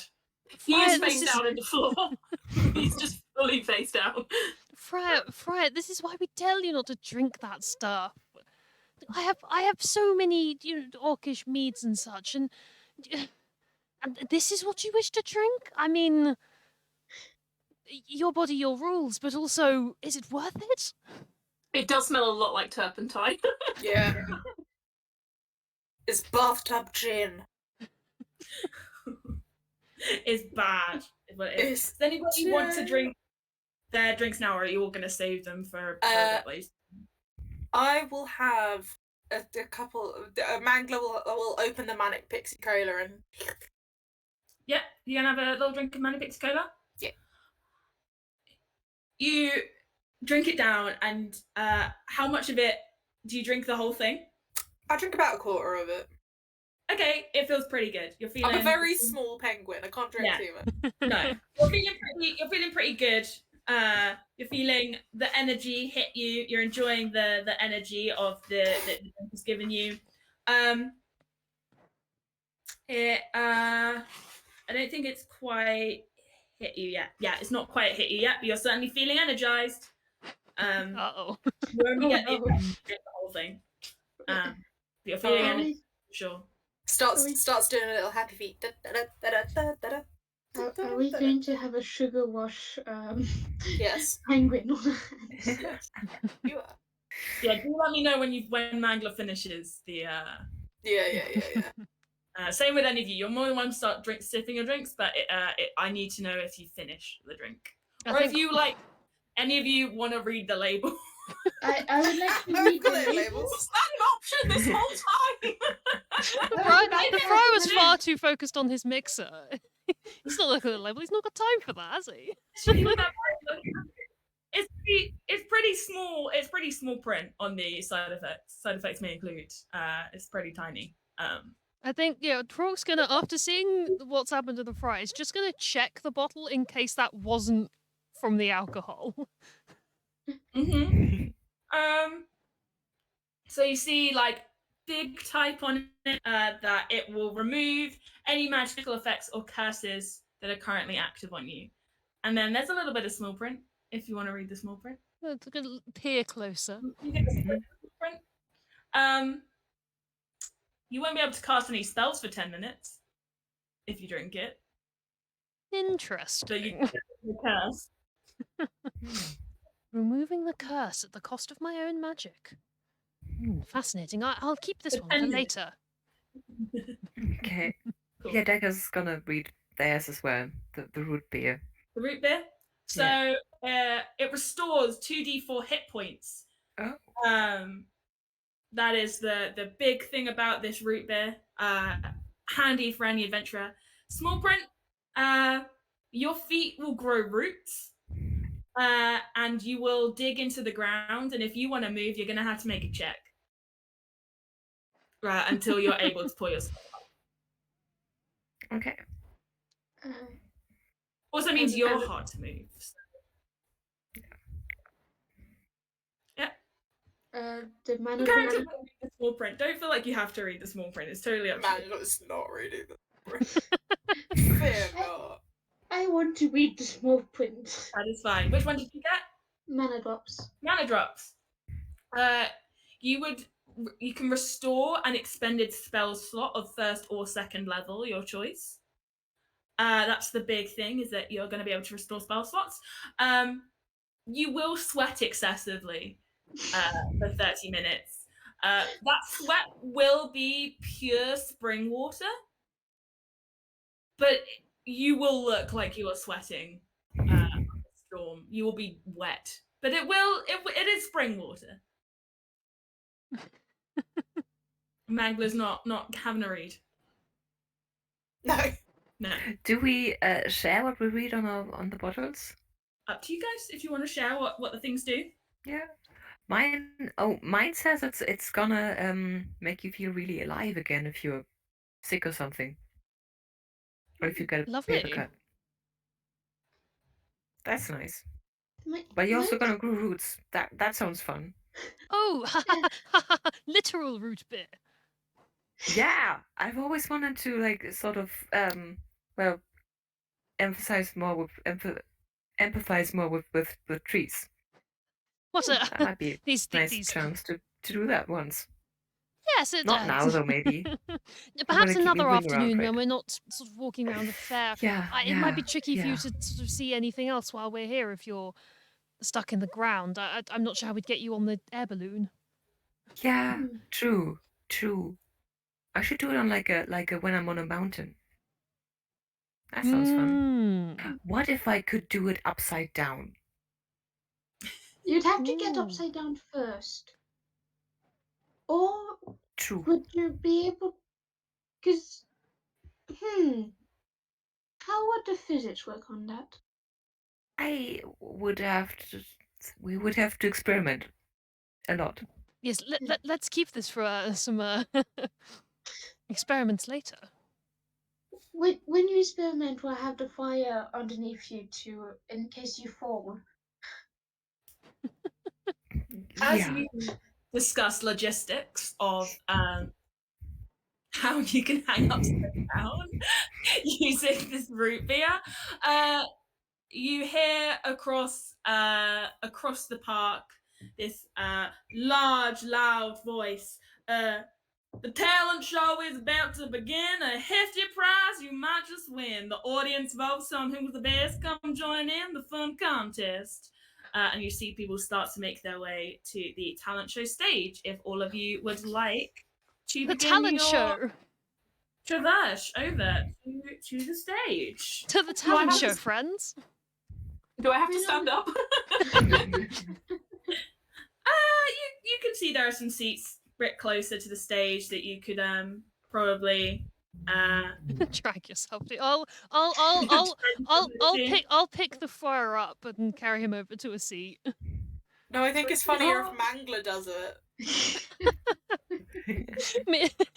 Giants or 7-foot orc on one end, tiny penguin on the other, just duo like a stretcher. To me, to you, to me, to you. One of them is underhanded. Mandler's just arms up like this. Mangler is unironically likely the strongest party member. He's just so cute. He's a hench penguin. Yep, so you walk on over and Dev is standing on the stage. He's this sweet little fairy man. He is the fair organizer. He has a loud booming voice from his special fair voice ability. And he is mayoral aide. He usually lives in the material plane, but he comes back to the Fey Fayre to kind of help out. Welcome one and all to this fantastic fair. I'm excited to see all the wonderful participants we have this year. If you would like to participate in the fair, if you can scurry on to the side where we have our lovely participants waiting. I've gone Australian. Australian. Mangler's gonna like hop up, pat the friar on the head, and waddle over to the participants. The audience will get to cast their votes at the end. Once we have seen all of our fantastic acts. There is a rather fantastic prize. It is about 1,000 gold pieces worth of gems, valuables, and all sorts of fantastic things. If you would like to get involved. If any of you would like to get involved in the talent show, so Mangler, you're getting involved. Hawk is most definitely getting involved. He's very enthusiastically walking over to the participation area. Incredible. Anyone else getting involved?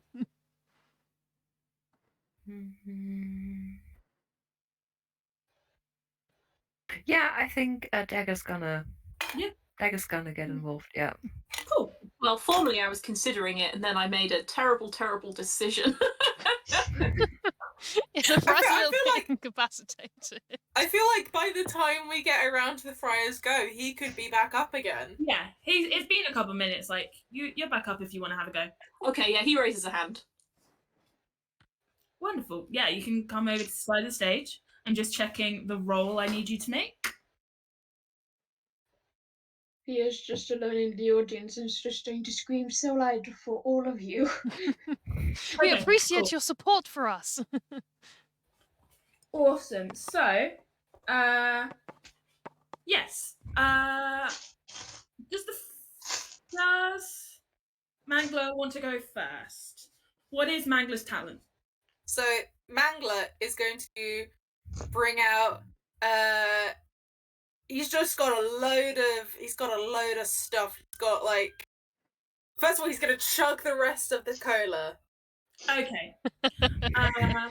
So you feel the energy come into Mangler, and now you have a hyperactive penguin on your hand. Perfect. He cannot Wonderful. stay still for longer than 3 seconds. He has to keep moving. Do I have great news about my act?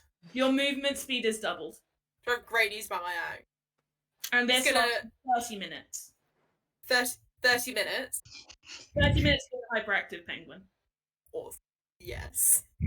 So, Mangler gets on the stage. He pulls out an assortment of. There's his dagger. There's just like random stuff. He has his battle axe. He has his dagger. He has his bull. He has like just an array of random stuff, and he starts juggling it while doing a little jig. Amazing. Can you make me? That's probably athletics for the juggling. So can you make me an athletics check, please? 19. Awesome. Let me just so I can remember to figure out who is going to win. Okay. So up after you, a group of proud-looking toads are placed on stage by an unassuming toad person that takes just a little bit too long to get ready.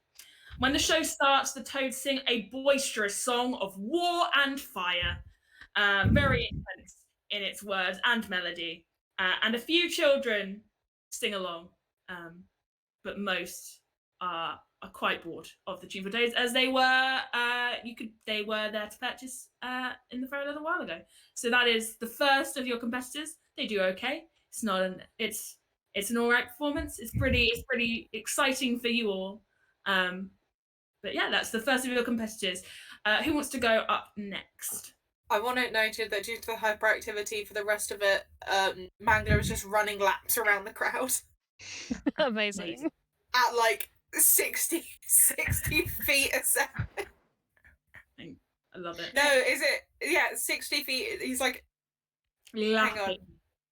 Because it's 30 feet. You can be 30 feet in 6 seconds. Yes, he's just doing laps. He's doing 10 feet a second. Yeah. Oh Anytime boy, he he's has zooming. Via, it's just high fives from Via when he Yes. Ow! So many. Your poor hand. You don't want a high five from this penguin because he has 18 strength and he's going at 60 feet. Cool. Who wants to go next? Yeah, I think Hawk can go next. Nice. And so he's going to sort of proudly stride up into the centre of the stage, pull out his lute and a book of poetry. And Okay. I would like to use my bard's enthralling performance.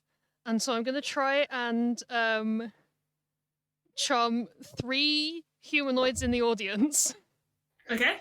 So that's a wisdom saving throw.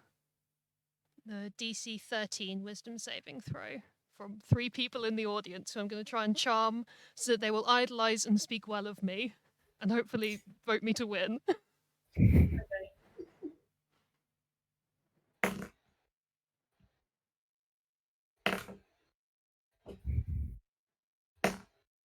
Okay. And so if any of them didn't pass the DC 13, the target idolizes you and speaks glowing of you to anyone who speaks to it. So hopefully that will win me a handful of votes. Cool. Okay, grand. And so he's going to... Oh, sorry. No, I was going to say, I think this is just a classic performance check if you want to explain what it is that you're doing as the Viscount. Yep, he's going to read out along to his lyre playing, is going to read out a traditional orcish poem, Shall I Compare Thee to a Winter's Night? Amazing. I love it.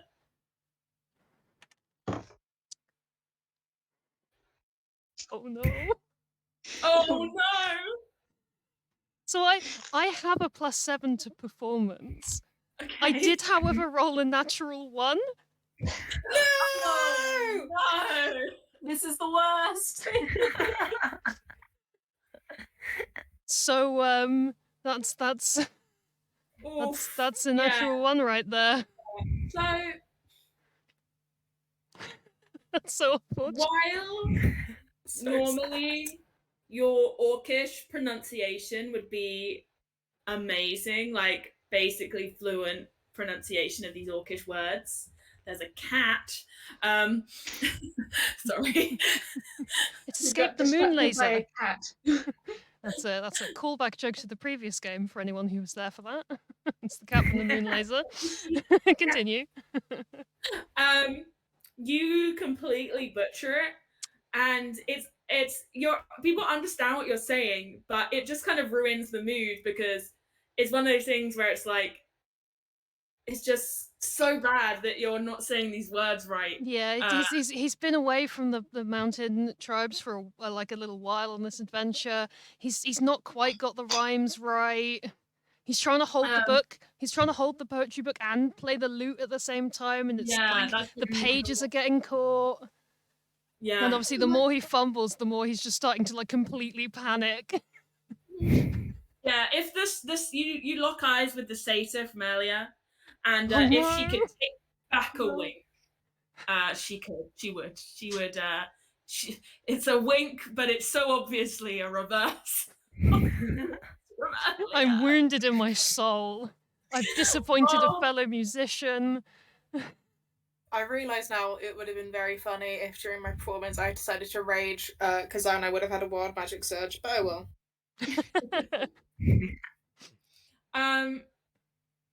So you finish your performance. You go off the side of the stage. There's a few claps. Yeah, he's just trying to look like gentlemanly about it, but like there's just like silent tears. One person absolutely loving it, but that's This is so There's one person clapping. I'm like, yes, thank you. You appreciate my art. As he runs, Mangler is clapping at the speed of light. He's just clapping so fast as he legs it around the crowd. Just one really quiet surround sound applause. Yeah. You see a timid-looking gnome steps up onto the stage, and she begins to sing a very sad, wavering song, and she has quite a thin voice. But once she reaches the chorus, several mechanical birds pop out of her satchel and begin harmonizing sweetly with her. And the applause is pretty subdued, but people are appreciative of her. Yeah, Rourke's gonna clap enthusiastically for another musical performer. Trying to be gentlemanly about his abysmal performance. Great. Dagger. Yes, Dagger is gonna step on stage. Is going to stand in the middle of the stage. Is going to pull out two daggers that are in the shape of dragons. Just by the way, and is the swarm is currently above the stage. So they basically start singing like a melody, but they're not a good singer. So it sounds pretty off. But as they start singing, the dragonflies come down from the stage and swarm towards them. And this is the part where it gets a little bit rulesy. Because as a swarm keeper ranger, there's a rule that whenever you hit a creature with an attack, that you can choose for your swarm to move you by 5 feet. So Dagger's talent is gonna be surfing on dragonflies by nicking themselves in the thighs with the daggers. So it's gonna be like an artfully, like graceful, like wielding of daggers, and every so often they hit themselves on the thighs, and then they swoosh to the side where they just wave to. It looks very elegant, but also, yeah, it's not great. They pull up their trousers before that, so they don't cut into the trousers. Okay. I'd love to give you a bardic inspiration towards your performance after my abysmal defeat. I'm gonna point up and wink and be like, "You got this, man."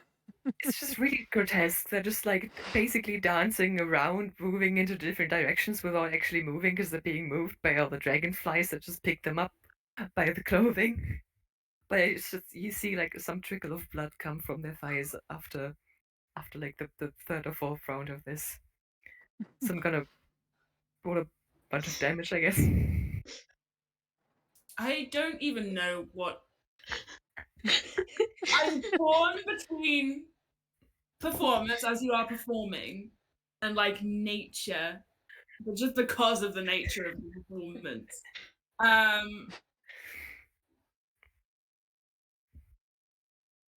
I can do either. Yeah. Make it a performance check since you are performing, even though it's just horrifying. It is a performance. Okay.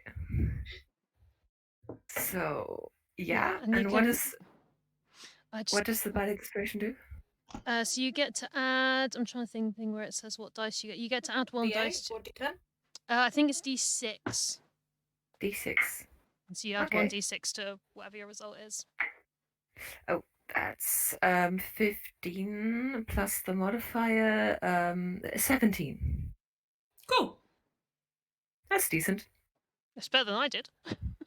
The penultimate performer, I think, because it's only the friar left, I think. He is not joining in, right? I think. Cool. So the penultimate performer, a severe-looking hag, similar looking to the hag that originally gave you your tickets, probably related in some way. They look like they could very easily be sisters. Strides onto the stage and draws her full cloak across herself dramatically obscuring her body and face. Over the top of her cloak pokes a little figurine and then another, and it turns out that the hag is putting on a very cheeky puppet show. Using her cloak as her stage and her finger puppets with a little prestidigitation for the characters. The audience laughs at the lewd jokes and slapstick, and she gets a hearty cheer as she finishes off her performance.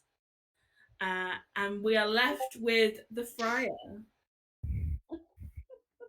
This is not going to be a good performance, I feel, is something that I should stress. Setting the bar low out the gate. Yeah, I want to do that. I want people to know what they're going to get themselves into. Hello, Oswald. Oswald! He's back. You stood on the keyboard earlier. Okay, so what I'm going to do is the friar's going to do like a sleight of hand magic show, and it's going to be really bad, but he's going to pretend to be drunk to hide the sleight of hand. Okay. And the kind of magic he's going to do is going to be kind of like pulling sort of nondescript religious like verses out of people's, like behind people's ears and things like that. Wonderful. Beautiful. So I'm assuming that's a sleight of hand roll. Yeah.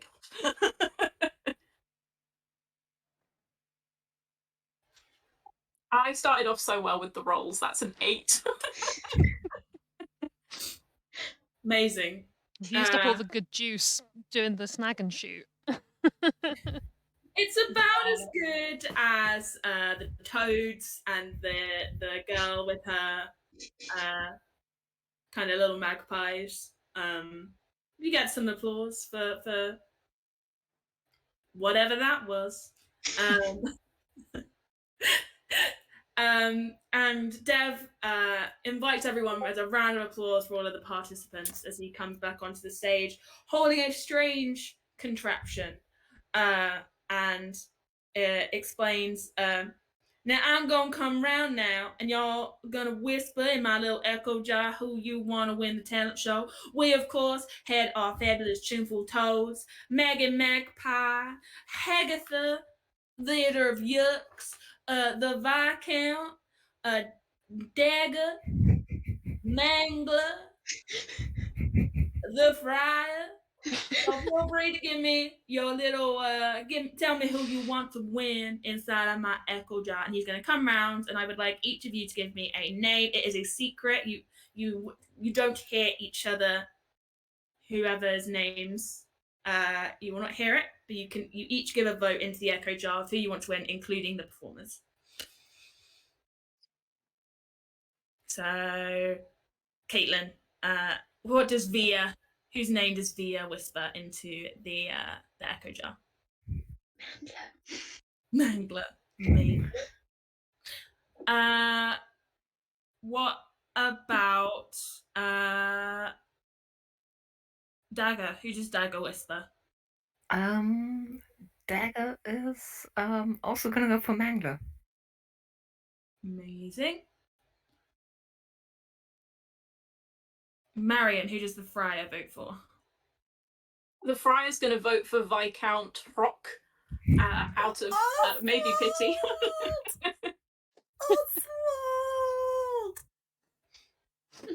Okay, who does the Viscount vote for? The Viscount is going to vote for the one who did the singing with the mechanical birds. He very much enjoyed the birds in the act. Amazing. And who does Mangler vote for? Oh, it's really a toss-up whether Mangler votes for himself.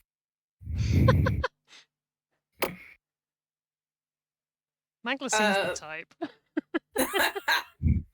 No, Mangler likes his friend. Mangler votes for That's the true. Viscount. Oh, Pity. It's a pity. Actually, no. Screw that. Mangler votes for himself. Yeah. I already rolled He on gave that the one. best performance. I'm gonna do some rolling. You don't know. What people thought. Okay. I rolled a 19. I deserve this win. I rolled a 13. I got a +6 to athletics, baby. It'll I juggled and cruel to the other performers if I win on pity votes for the nat one. that'd be amazing though. So, Dev takes his jar into the tent to go and figure out who has won the winning performance. And you will get a moment as he goes in. And then he comes out with a rather worried expression on his face. I am so sorry to everybody here. We did have some wonderful performances. We do have a winner selected. Thank you all for your excellent votes and everything. But unfortunately, we seem to have lost the prize money. And by lost, I mean I think somebody stole it. And Unbelievable. Gasps and cries of outrage ripple through the crowd, and you see a few people who are closest to the tent start looking around before putting their eyes on Via. And there it is, lads. Going, I saw who took it. It was her. She took it. She took the chest. We saw her. It's all of them. They're all in it together. They tried to distract us with their awful lute playing and poetry reading. Rude. And they stole the chest. I saw it. And Lies and slander. Kind of turn towards you, and this crowd does not look happy, and they I've been sat in the crowd this whole time. The people next to me would be able to tell you I've been here. No, everyone's turned on you. Mob mentality has occurred, and Dev kind of gathers you all and invites you into his staff tent as people swear that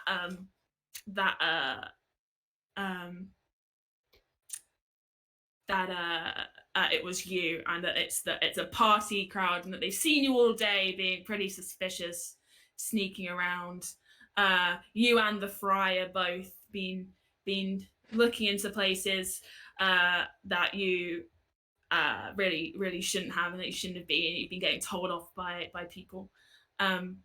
Now, looky here. I haven't met any of y'all before, but this crowd seems to think that you are the ones who stole my chest of prize money, and I need you to be straight with me about whether or not that is true. And if you could return it, I'm happy for there to be no trouble if you do just leave the fair and do not come back. As I told the crowd out there, this is lies and slander. We have done no such thing. I do remember when we went to Shooting Snag, we were told that there was somebody who looked like me that went there before I went there. Could it be that person? Because I did not steal it. I did not. You make a good point. Oh, yeah. Perhaps And someone there has was this impersonated person- us to frame us. Yes, there was this person who was pretending to be a mirror. Yes, yes, because I blew a kiss at myself and I did not receive one in return. Very rude. How dare they? Every time I blow a kiss at myself in a mirror, I get one right back. Exactly, that's the deal. This fortune teller isn't a fraud. She said I was going to be accused of a crime. I don't know, And I fortune didn't teller do thought I was going to do good in the performance, so... The fortune teller told me I'd form a band, and so far I've formed nothing but a failure. I do know, I Sure, believe it's I not know the bad. entertainer that you mean, and I haven't seen them in a little while. Look, we have a thief hiding in our midst, whether it be these adventurers or not. First of all, it's not. Just to clear that up, it's not us. If you are, I am. Where would I keep it? Like, why would I hide it? If you can find me this thief before dawn, then we can relax all together about this. If you do A not test of our innocence. I will turn you all into tuneful toads. Well, at least then I'd be tuneful for once. And he pulls a contraption out of his pocket and presses a button, and you see this 20-foot high, impassable barrier of rainbow iridescent light go all around the fair, including the gate, so nobody can come in or out. And Dev goes out and explains to the crowd that he has done this as people need to, as they look for the thief. Don't let them escape. I must point out one thing. The entire crowd thinks I've done it, and you want me to go out into the crowd and find... All of you are going to look for it. I have settled them. They are settled. They will allow this. They know that I will deal with it, and I'm going to deal with it. As long as I'm not going to get attacked the moment I leave here. You will not be attacked the moment you leave. And if that was a concern, if you really felt you needed it, I could cast invisibility upon you, and then you would not be seen at all. But if the crowd is still, then perhaps we will save that in case we needed to track down the thief. Cool. Yeah. So all you have to go on is that thief is disappeared. Whoever the thief is, they didn't take the chest. They just took the gold. All of those shiny gems. Is the mimic? Huh? Is the chest a mimic? No. Okay, good. It's just the gold you need to find, and it's a lot of it. A lot of gold. 1,000 gold. 1,000 gold. So That's a you lot can of gold. use. And the Dev is happy for you to use whatever you feel like would be most helpful, like anything at the fair's disposal. You can use to try and help you find this gold. Well, I say it's about Pixie time that we go give the oily boily to the pixie pigs. Yeah. We need to buy new oily boilies though. Well, we'll stop by the oily boily stand first. I've eaten I'm all sure of it's mine on the too. way, isn't it? I've not got a great sense of direction with the fair, so I assume Oily it's on the boily is way. It is. Don't worry. Bernard is suspicious. You have hurt him. Bernard, no! Bernard! I made you. We I love prestidigitated you! you a sign and everything. Bernard, how can I make it up to you, Bernard? Please. Bernard, we love you. If you hadn't stolen, then maybe we could still be friends. I've stolen nothing. I paid you fairly. It's not my fault we've been framed. You might have stolen hearts, but not material belongings. You can buy my wares, but I'm going to be cold. Not the oily boilies. I'm going to be cold. I'd never disrespect the oily boilies like that. So you can buy more oily boilies if you so desire. To give to Pixie Pigs. We must find this thief. I must redeem myself in Bernard's eyes. First I flub my performance, and now Bernard hates me. I'm not sure how much more of this I can deal with. Can we ask the Pixie Pigs to find the stolen gold? I think that's what the plan is. I think. Yeah, we're getting them an oily boily because I Yeah. promised them one, and then we're heading over there. I'm gonna buy 2 bags. Cool. Now you're just getting through these oily boilies. Yeah. Okay. 2 bags of oily boilies. Nice. Are they gold a bag? Yeah. Yeah, I think they were. Yeah. And they get you have 5 oily boilies in them. Mangler's also gonna buy some oily boilies. He's got his own. Yeah, we'll also buy some oily boilies. We've got 20 oily boilies. 20 is plenty, as they always say. Amazing. So many oily boilies. Cool. So yeah, you go over to the Pixie Pigs.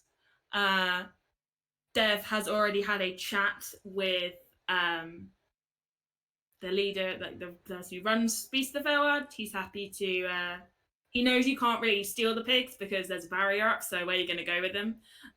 So he's happy for you to take the pigs to try and find this. Would somebody like to make me a perception check? Not me. Nope. Who's the most perceptive? I have a +2. I have a do I have proficiency, so that should be a +5. Oh, nice. It didn't work out the last time though. I have. Maybe you're having a bit of a look around this time. You're not distracted by the excitement of the snag and shoot. You do also have a +4, ticket for the hot air balloon, if you'd like to get a better view with your perception. Yeah. Yep. Yeah, that helps. I'm gonna get on the hot air balloon. Nice. You can get advantage on this. Okay.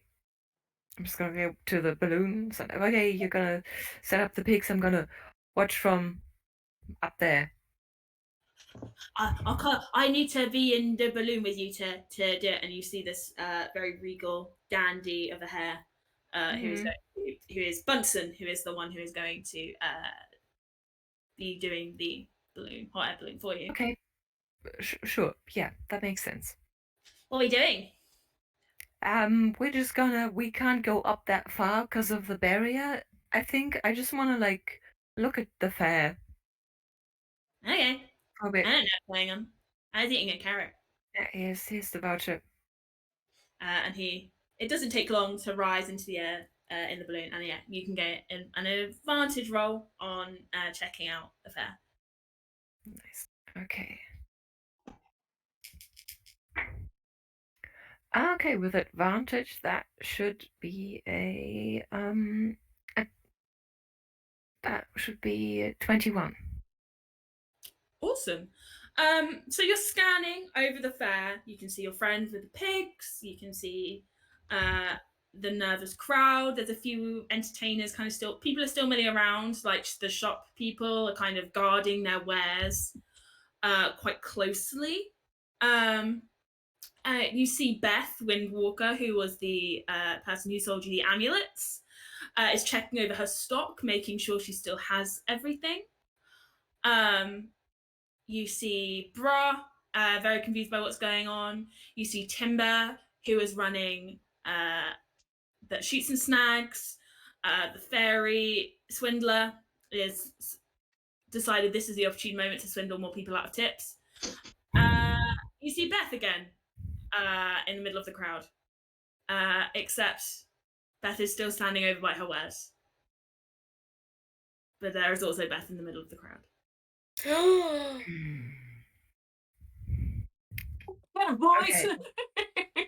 I'm going to basically keep an eye on Beth just the whole time because I'm the only one on the. How high up is the balloon? Yeah. Let me find out.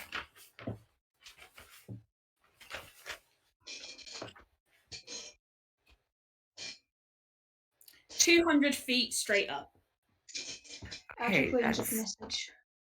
not worth taking the fall damage. I can. For a minute. If you're concerned about fall damage, I do have Featherfall I can cast. Okay. Yeah, we'll probably know that because we've been traveling together. Yeah, I would imagine so. I'm sure I've used it. It's a Okay. level 1 spell, so I'm sure I've used it before in our adventures. Yeah. Okay. Okay, cool. Then I'm going to jump off board. Basically, I'm just gonna jump overboard. Whee! Going to be like swan dive. I love Yeah, it. as I see you jump, I'm gonna strum the chords of the magical lute that gonna will allow just you gonna, to like, gracefully sink to the floor. Yes. That is a +1.5. Yeah, I'm gonna go look for like the closest one of you. Are you like still standing in a poke, or are you already moving around? I imagine I'm wherever the pigs have taken us. If the pigs haven't moved, we're probably still somewhere. But if the pigs have moved, They Hrock will be haven't following moved them. yet because they're kind of waiting for a direction to be kind of pointed out to them as well, because there is a lot of like stuff to sniff, like those amulets. They could easily want to go and seek out as like big bucks. Yep. Yeah, so I think I'm certainly waiting over by the pigs then. Okay. Yeah, I'm basically as fast as I can going to run to you and say, it's Beth. Like they've faked Beth, the amulet lady. She's there. The person is over there. I saw them. We have to be quick, though. A second one. So a second one, not at the stall. Yes, a second one, like a second, like a second. The friar earlier. I think it's the mirror person. Oh. Right, But so now let's. You'll know it's the mirror person if I blow a kiss to them and they don't blow a kiss back, so the friar blows a kiss to To the woman by the tent or the woman in the crowd? Woman in the crowd? Oh. Just go around blowing kisses. He's all of them. He's just going to go around blowing kisses and see who blows one back. Bra blows one back, who is the guy who did the weight test, because he's joining in. This was friendly. The little girl with the magpies blows you a kiss back. Beth by the amulets blows you a kiss back. Slightly confused, but she blows you a kiss back. The other Beth doesn't notice the kiss in the crowd. She is kind of feeling a little bit like, seems a bit shifty in the middle of this crowd, along with other people in the crowd. But this second Beth seems uncomfortable. That one. That one. No Yeah, one else that one, resists that my one. charms. So, okay, do we just swat them? Well, Swat them.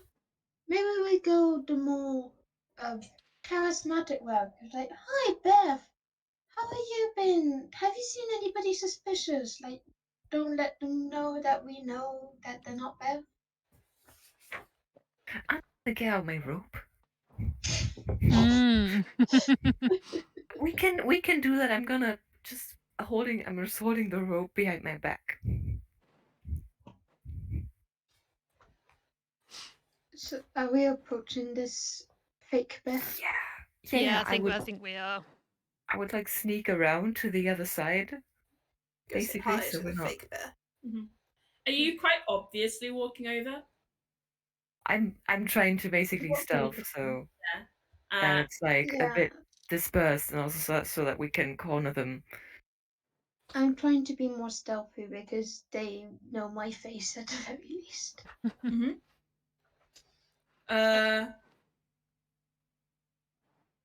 Okay. So, do you want to roll a stealth check for me? And then how do I work out a perception check? Wisdom, right? Yeah, I think perception so. is yes, perception is wisdom. So it's the same modifier. 13. 13 stealth? Yeah. I rolled an 8. Okay. What stealth did Dad get? I've got a 9. Oh no. Total. Okay. Well. Okie dokie. It's either of you. As she stands uncomfortably in the crowd. She does see the three of you who are not trying to be stealthy coming up. And she kind of starts twiddling with things on her jewelry and kind of she stands and kind of she's standing there and she notices you. I'd like to extend out a hand to offer a handshake. And say, oh, hello, thank you for that necklace I got earlier. It's so beautiful. Oh, no worries, and we'll put the hand out and give it a shake. No problem. I'm just hope that nothing goes missing while I'm standing here. You know what? Well, there's a thief about. Have you had anything suspicious? No, nothing I can think of. I was just enjoying the performances. And you make such lovely jewelry. How would you like to try it on? No, I'd rather not. I don't like to wear something when I've Please, I insist. No, it's an old Orcish tradition. I really insist. No, I think I'm quite quite happy. Can I attempt some kind of like persuasion? Grapple. Grapple, okay. Something like that. Put it on her, get it on. Sleight of hand, maybe a sleight of hand checks. Try and slip it over. I think would make sense. Alternatively, I could try and grapple her. Who has good sleight of hand? Ooh, that's only a 12 on my sleight of hand, so. Okay. I don't even know what I'd roll to try and stop that. 12, did you say? Yeah. I'll roll a flat roll and we'll see what we get. Well, that's a nat 1, so get it on. You get it on. The amulet is showing, and yes, the disguise strips down, and you see a small, small changeling in front of you, who has a bag round himself, and he will try to start running away. Can I cast Mage Hand quickly? Yep. You may have to tell me sometimes what these spells do because Yeah.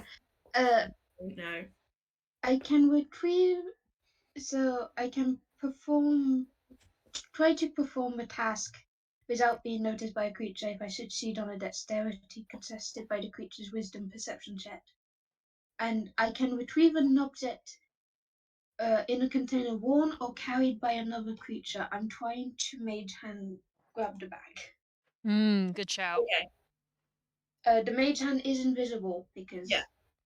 And it's a perception check from... yeah, and I go sleight of hand. I was just going to say, I'm still at 60 feet of movement speed. This whole time, Wrangle's just been running in a circle game. Yeah. That is a 22. Okay, so I need to beat that with whatever I roll. He has a decent perception. He has a +6 to perception. Oh. Ooh. The wise boy. It's a 19, so not as high. Yeah. So I think you grab it.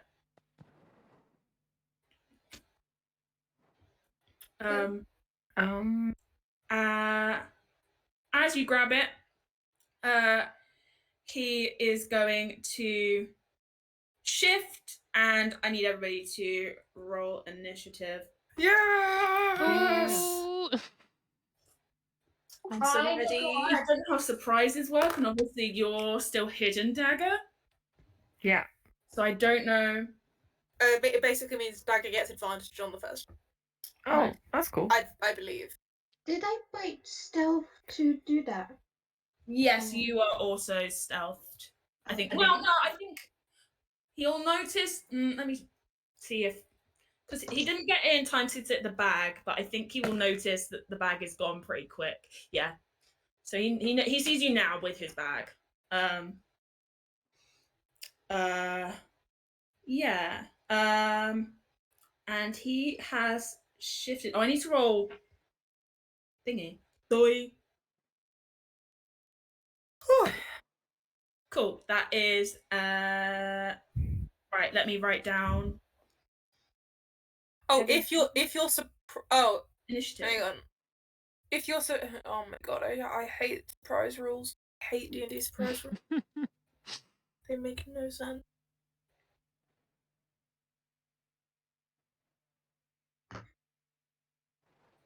You can just homebrew it. Yeah. Advantage on the initial attack or whatever is being done. Because I don't like that face. I'm so tired. I was yawning. Do people want to give me what they rolled for initiative while we figure? I rolled a 14. Dirty 20, baby. 9. Great. I got 13. And a nice healthy 7. And I missed what you got, Caitlin. 9.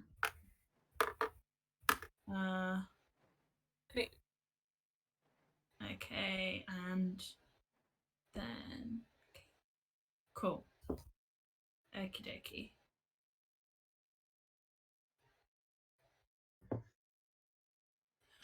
Cool. Okay, so Laszlo has changed into the shape of Ursula the unicorn. Oh. Oh no! No, you said you're fighting. You foreshadowed stats earlier. Wait, don't they still have the necklace on them? They have torn it off. They tore it it off. Figured. As soon as they could. Yeah. But yeah. Marion. Oh, okay. Yeah. Cool. You're up. I can't hear you, my dear. How close am I to everything that's happening? How close do you think you are in the sense of when you're walking up? I think I'm within 30 feet is how I'm gonna do that. Oh, it's been a while since I played a monk. He's going to kind of roll take a sip of the bathtub moonshine, turpentine, gin, whatever. Okay. And hasn't mixed it with anything terrible this time. Okay. We're all I good. was like, why are you pruning yourself? That feels like a really weird thing to do. So he's just having it. He's just having it neat, which is how he usually has it. Yeah. We don't believe in mixes in this. We do not believe in mixes in this house. So he's going to Probably should.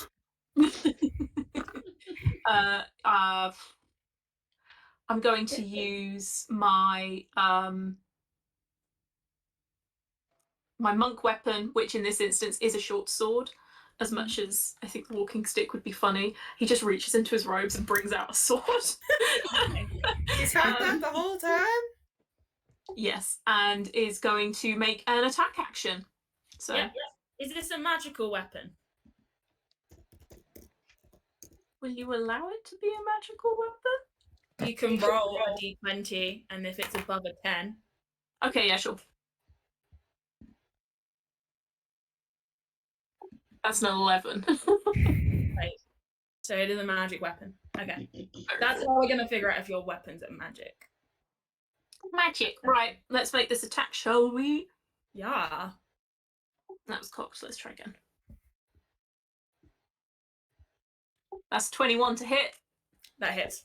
Hell yeah. That's only 2 damage, though. Okay. Cool. But because I made my first action with my monk weapon, I can make a second unarmed attack. Yep. Which is 16 to hit. Yep. And 5 damage. Nice. So my That's real sword hard. does barely nothing, but he just like kind of swings around drunkenly and only gets a really small thing, and then just goes. There's a massive punch, which does more damage than the sword. I forgot you were the drunken master. Cool. Triss, it's your go. Ew, hello, it's me. Mangler pulls the battle axe off and holding it in both his flippers. Okay. Can you roll a d20 so we can find out? Oh, no. Oh, I'll do that. But also, Mangler's raging. Cool. That is a 17. It's a magic axe. Cool. So I'm going to rage, which also means I need to roll on the wild magic table. D8. Let's find out what it is. That is a 2. I teleport up to 30 feet to an unoccupied space I can see. So I just quickly start running forward and then teleport behind the thing. Nice. And now then you're 40 feet away. Why not, man? I've got 30 feet of movement left. I'll teleport behind and then run up. And I would like to attack recklessly. Okay, what does that It gives me mean? advantage. Cool. But it also means they have advantage against me. Cool. So I get advantage on this roll, and I have a +6 to attack. So that is a 21. That hits. Brilliant. And then I am rolling a d10 for damage because I'm holding it in 2 hands, and then it is a +4. That is... I hate math.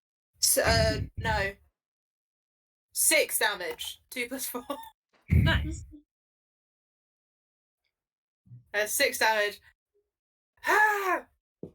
Matt. Bonk. With an axe. Cool. Yep, they are. That unicorn is a little hurt. Until this rage ends, you can use this effect again on each of your turns as a bonus action with the teleportation. That's fun. Cool. So Jupiter, Yeah. what is Dagger gonna do? Dagger is gonna first cast Hunter's Mark. Okay. And then Dagger is gonna take a dagger as in the shape of a dragon and is going to look at the unicorn changeling and is going to shout "Dragon fly" while throwing the dagger. Okay. Is the dagger magic? Let's see. Let's see if the dagger's magic. It's a 16. It is magic. It's the most magical dagger. Okay, so I roll for the attack. And that comes to an 8, I think. An 8 to hit? Yes, that's an 8 to hit. Unfortunately, that does not hit. I don't think it does. Yes, can I dual wield daggers? Yeah. With the rule where I don't get to add the proficiency modifier for a second one. So let's check the second dagger. Oh, the second dagger is also magic. That's a nat 20. That's kind of a waste of a nat 20, to be honest, but good dice. Good dice. Keep going. That dagger's still magic. Yeah. You've never seen a dagger more magic than this.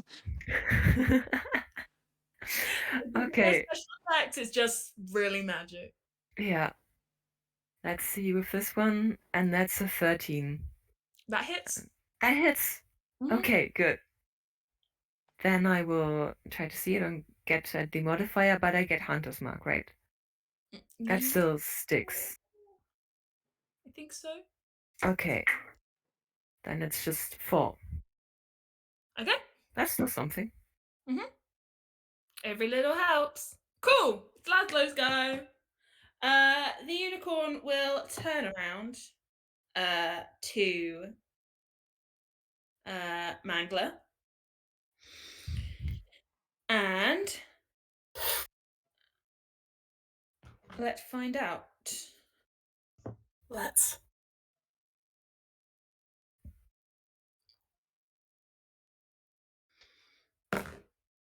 Does a 27 hit?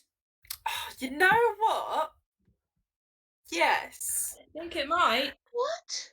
It hits? So much. Where's my D12?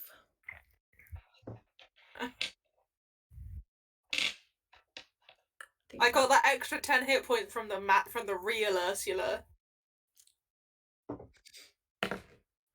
That is 8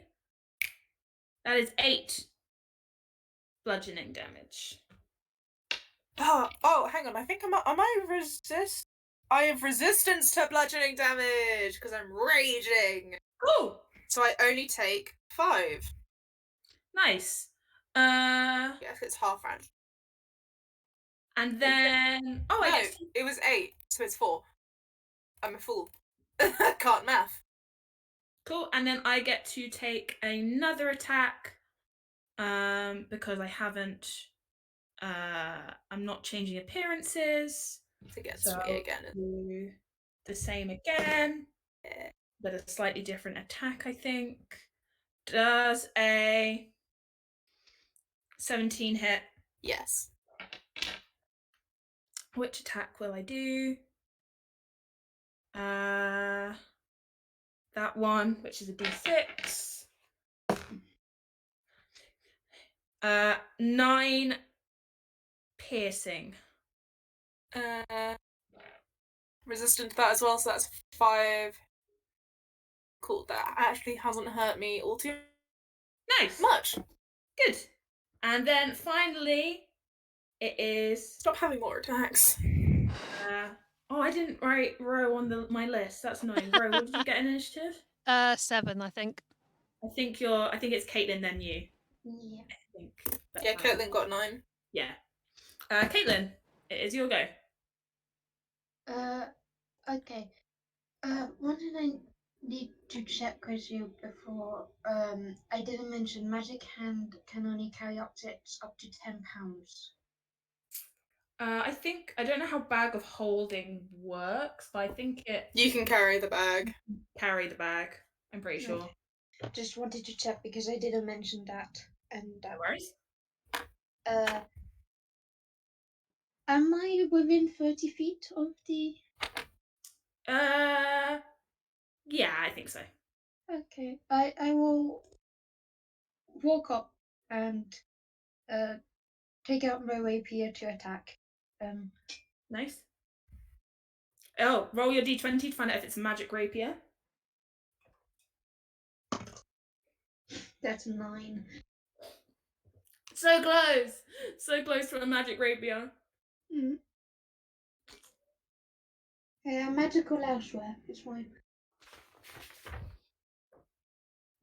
So that's a 17 to hit. Yeah, that hits. Is this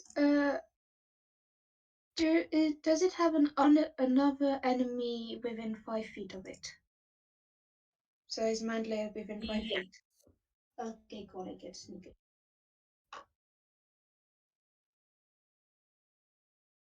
I have 2d6 on me right now. Yes, I do. Okay. 6 plus 3. That's 14 points of slashing damage. Okay, and I have resistance to non-magical weapons, so 7. Is that how that works? Yes. Resistance is? Nice. Yes. Resistance is harder. And then I am going to take, for my bonus action, I'm going to actually no, I was 30 feet away from it, so actually I don't have any movement left, so I stay there. Okay. Cool. Then it's the Viscount's go if you don't have anything left. Okay. So Hawk is going to cast Vicious Mockery at this pale imitation of a beautiful unicorn. And so they need to be DC 13 Wisdom saving throw. Okay, let me see what a unicorn's wisdom is. Pretty good.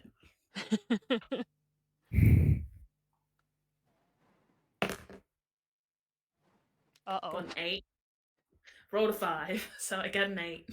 Okay, so that means you will now take 1d4 of psychic damage, and you have disadvantage on your next attack. You take 1 damage. Wow! And have disadvantage on your next attack as Frog insults you for imitating the unicorn and for smearing our name. Amazing. Then we're back to top of initiative. So back to Marion. Just knocked my hand on my desk. I'm very smart. Oh, you know what? I have key points. Why don't I use them? Yeah, go for it. Spend those key points. Yeah, there's, it's all good. It's all good. I'm going to spend a key point to do Flurry of Blows. Cool. And I also get Drunken Technique with that, but I don't super need it, but that's fine. I'll just get it. So Flurry of Blows works. Let me just find it. It does work. It's the thing it does. Where are you? Google, do not fail me now. Oh, here we go. I just can't read. That's the problem. Yeah. So So the first thing I have to do is I'm gonna take an attack action, as you do. Does 14 hit? Yes. Oh, won't say no to that. Unicorns surprisingly low armor class. It's because I'm massive. It's basically just a big horse, big sparkly horse. Quite easy to hit. Yeah, it's hard to miss them. That's a 5 damage. And then I'm going to spend Flurry of Blows, so I can make 2 unarmed strikes instead of 1. The first one is a 24 to hit, and the second one is a 10 to hit. Doesn't hit. So it's like I just had a bonus action instead of a Flurry of Blows. That's fine. That is 3 damage. Cool. Do your hits count as magic? Because you're a monk? My fists become magic eventually, I think. I can't remember when they do. It's a certain level. It is a certain level. I think it's level 6 is when my unarmed strikes count as magical, but unfortunately overall it was 8 damage, so I take 4 instead. The sword was the thing that I hit with first. That was okay, fine. So that is still full. It's full damage, but you have to halve the what I rolled with my fist. 31 instead of 33, I think it is, because you rolled it was 4 damage. Yeah, that sounds right. Yeah. Cool. 31 damage overall. Nice. Nice. It is Triss's go. Hello! I know one thing and one thing only. And that is to hit things. Really good. Fine. I think there is a much better way of me playing this enemy than I'm actually playing. No, you're doing great. He has so many things he can do, and I'm just like, Do whatever you want. But yeah, I'm not gonna recklessly attack. I'm just gonna attack. Actually, no. To hell with it. I'm gonna recklessly attack. Oh, you know what? Let me check how this works. On that note, I don't think I'm gonna that is a 25. Okay. To hit this unicorn. Yeah. Cool. Yeah, fine. Yeah, no, that does hit. I'm just trying to figure out something.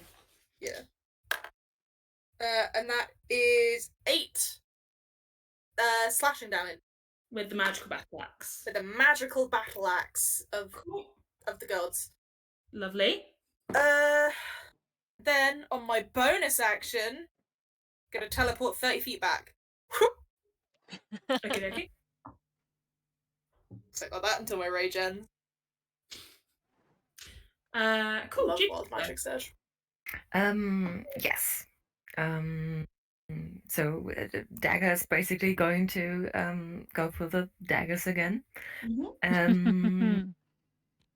Do I roll for every dagger? Yeah. Yes. To see if they're magic. Okay. Gonna roll for this dagger. This is a How many daggers? 16 daggers. You got 6. Throwing them. Oh. I have forget I have a 6. javelin. 6 6 daggers. Yeah. So yes. Let's see if the first one hits. Oh, that looks good. That would be a 23 to hit. Yep, fine, that hits. That hits. Okay, and I also realized I forgot my swarm keeper feat last round, but that's fine. Just going to roll damage for this one. And that would be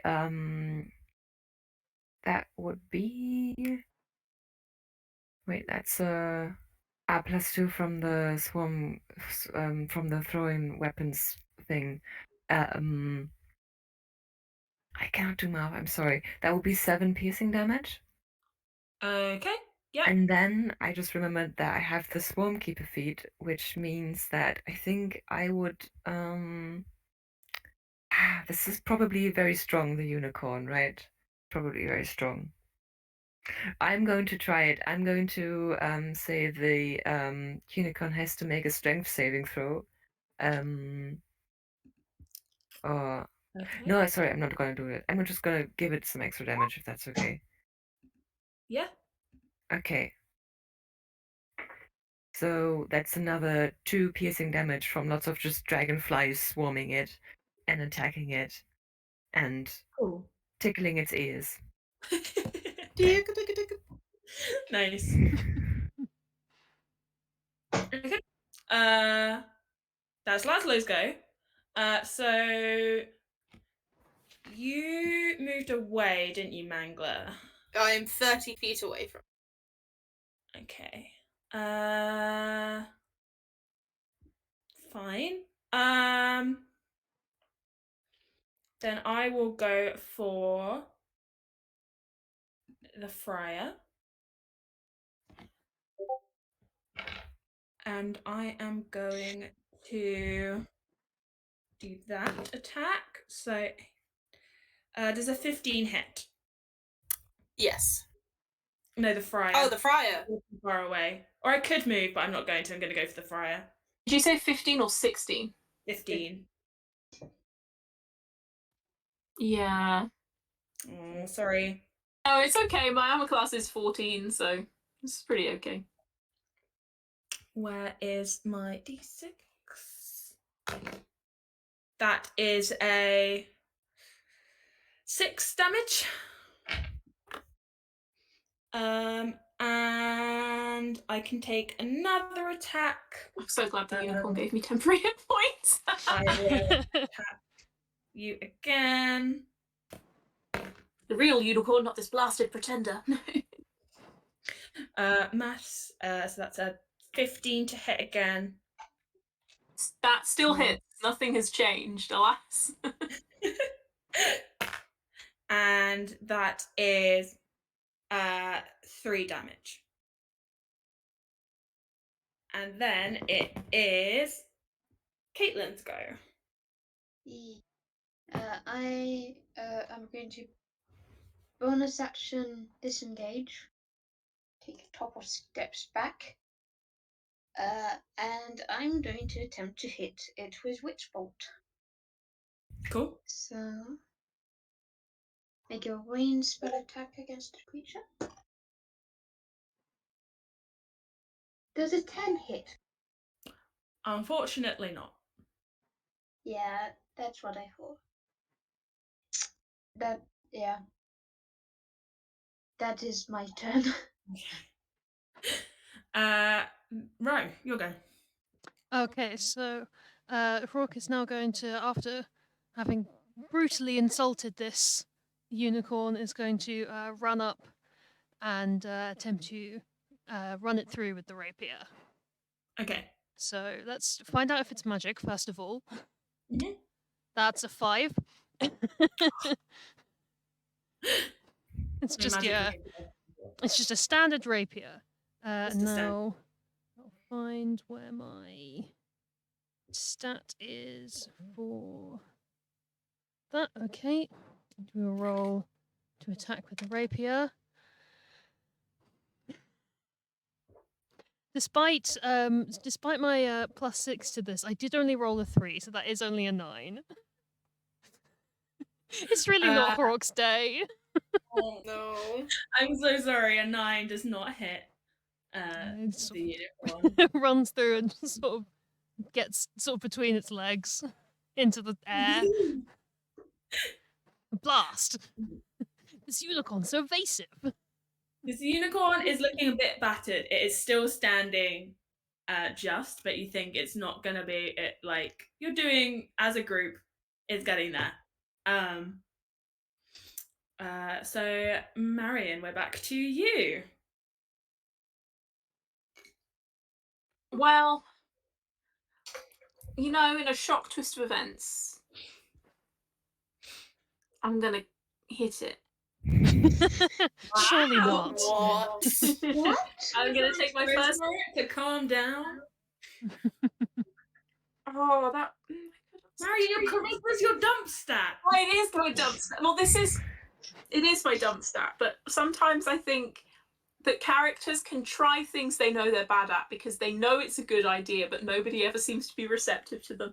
This, I don't think the Friar's one of them, to be fair. Let's just yeah, the Friar's got no idea his charisma's abysmal. He thinks he's brilliant. He does. He does.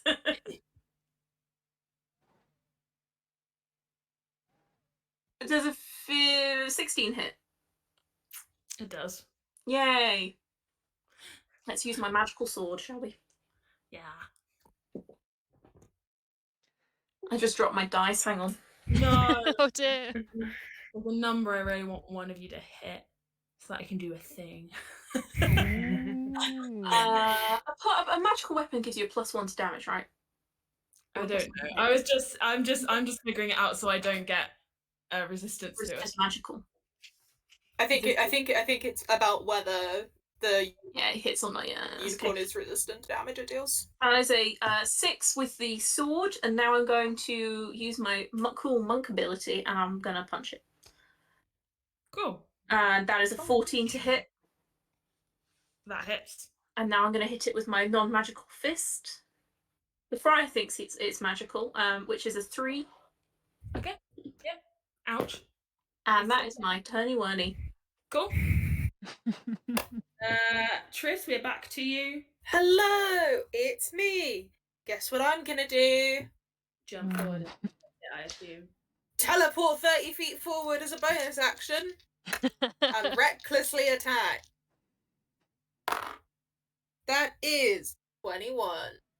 That hits. That hits, and then I roll my d10 with my +6. That is... No, my d10 with my +4. That is 12 damage. Slashing damage with my magical battle axe. Ow. Okay. Here's the thing. Mangler is small enough that basically all this damage is going to this unicorn's legs. It is staggering. It is not doing good. It's not going to take much longer. Jupiter, if you want to try some things. Yeah, Dagger wants to try some things. So I'm gonna roll for magic dagger first. The dagger is not magic. Okie dokie. It's a 5. I do appreciate that you evidently don't believe in reusing your daggers. I mean, they're gone. I throw them. You're about to run out of weapons. I'm about to run out of weapons. Yes. I have to keep track of how many daggers I'm using. At some point, I'm just gonna have to get in there and just pluck them back out and As run soon away as it's going to be again. retrieval time. Yeah, I don't have any other weapons. I just have daggers and nothing else. Hence Okay, dagger. Dagger is unique. let's try attacking. That would be a 13 total. No, a 15. Sorry. Okay, that hits. Yes. Okay. And then we had a D for the dagger. We had the hunter's mark. We had the swarm that helps out. So we're gonna do that. And that is going to be 7, 8. Plus this is a good roll. This is good. This is 13, and then I'm going to add my once in a, I don't know, day or something, Fury of the Small of 3 to bring it to 16 damage. Nice. I love Fury of the Small. I did all the things. Thanks so much. Yes, you did. So And I'm can you also describe to going. me Yes. what that looks like after you do your final thing, if you want? So Dagger pulls the dagger that looks like a dragon out of their dagger holder. I think that the ones on the belt are used. It's the one on the shoulders now, and says dragonfly and throws it at the unicorn, trying to just basically aim for the center, for the shoulder, and the swarm of dragonflies knows what to do, and they just follow this dragonfly dagger, and basically trying to have an impact. They try to just push it in a little bit more to just give it a boost in the moment. Okay. And yeah, just hits it squarely in the shoulder, and it's stuck in there. Like most of the daggers, I think if they don't do a lot of damage, they fall out, and this one sticks. They're very pretty. Yeah. Cool. Yeah. As you do that, this unicorn, this mirror mime, whose name is Laszlo, not that has been actually revealed. Just killing him. Rears up, making an almighty neigh as this unicorn head pops out and looks like Via, except with the hair of the friar, and then the rearing legs become penguin flippers, as Yeah. whole body goes into a mixed variety of shades of green and blue. The changeling then pops into the shape of a blink puppy, and then into the shape of Beth again, before collapsing with his stripy socks, crying and being like, "I'm sorry, I won't steal. I didn't mean to. I'm sorry," and just is sobbing to the point of basically being incomprehensible. Do you want a drink?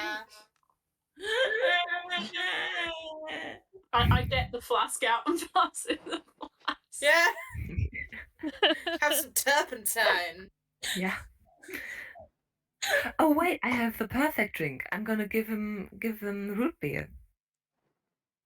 Oh, Because it's gonna heal them, but they're gonna be stuck to the ground. They're gonna be stuck to the ground. So we can talk to them, they won't run away again. Oh, brilliant. Yeah. Yeah, so this changeling drinks down the root beer and his feet grow into vines as the dagger kind of falls out of his shoulder as the shoulder heals, and he stands crying on the floor. And Dev comes out of his of the tent, hearing all the commotion as the crowd kind of shuffles around, and stares at this stripily socked changeling. It's just that, what have I told you about this stealing thing? You have a problem, and you need to get this sorted, because this keeps happening, and these sticky fingers just are not the way forward, Laszlo. I will not invite you back to the fair at this rate. He's an apprentice, and I will not be giving him a good grade for his work today. This is absolutely unreasonable. I am so sorry for the inconvenience, and for this naughty young man framing you for a vicious crime. Naughty young man.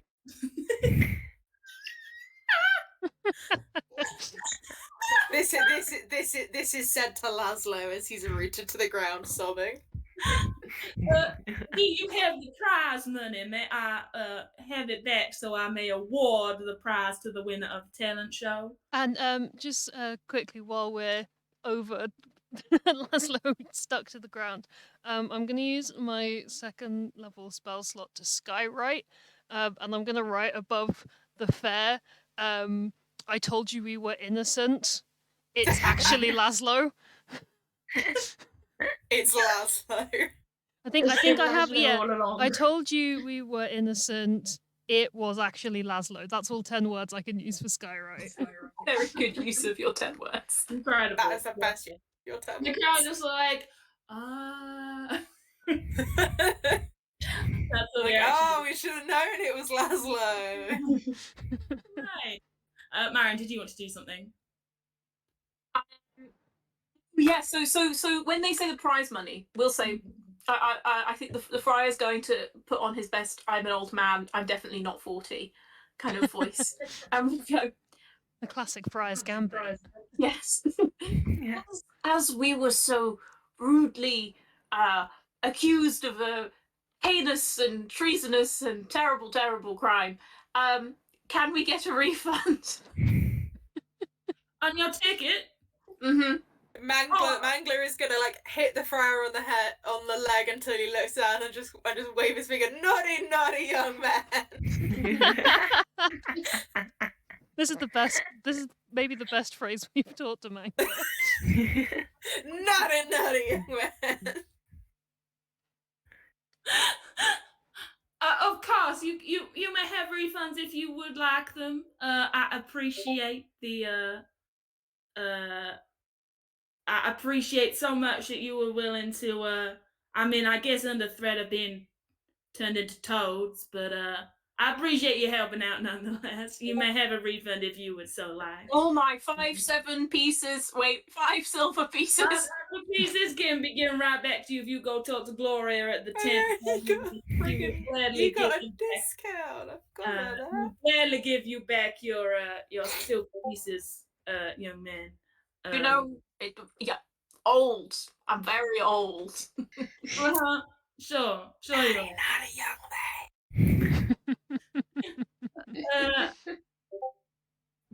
Bra, could you come help me with this? And Bra is Bra! going to Bra is going to Bra! lift up, grab the changeling in a bear hug, tear the roots out of him, and march him off to the tent to keep a hold of him until the fair is finished, as the light is beginning to dim. There's like, would you mind if we do you want to find out who won this talent show on this chest of thousand pieces? Oh yes, of course. Please do tell us. Dev goes up onto the stage. Thank you all for coming to the fair. We see that the dusk is getting close, so let's wrap this all up so none of you are trapped here forever. I have consulted with my echo jar, insighted into all y'all and what you may think, and the results are: in last place we have Maggie Magpie and her singing magpies. Well done, Maggie, for trying. I'm sure you'll win next year. Followed by those tuneful toads. Maybe don't reveal your talent before the talent show and you won't lose. Next Savage. No, right? Hagatha, you did fantastically. Middle of the pack, shortly followed by the Viscount. You sure did try your best. Rock is genuinely stunned that he's beaten like the person who voted for it, and is just completely amazed that anyone voted for his absolute flub of an act. That one person who enchanted thoughts, you know. Thank goodness my performance is so enthralling due to my nature as a bard. In third place, the Friar. You sure did summon. You sure performed. And Mangler Also with you. Mangler just looks up. Naughty young man. I wish I'd got this sooner. I would have got so much mileage out of it. I'm pleased you didn't get it until the end. That's what we'd be hearing all of the game. Perfect time. And in first place between Dagger and Mangler, we have random applause. Mangler! Friend of Bra! Woo! Yay! Go Mangler! Mangler starts doing his little jig.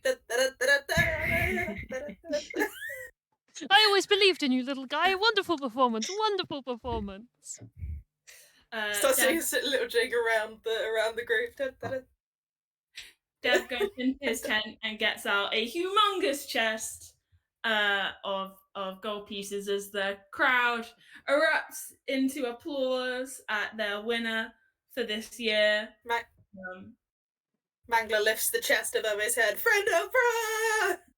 Friend of Bra! So what I'm seeing is even if we had stolen it, it wouldn't have been an issue because Mangler won it.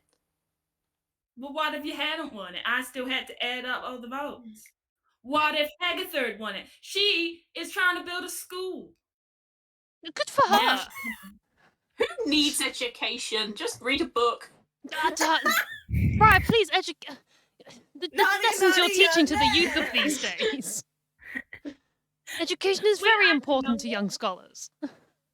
I still had things to figure out about who'd won. What if you hadn't won? That wouldn't have been fair.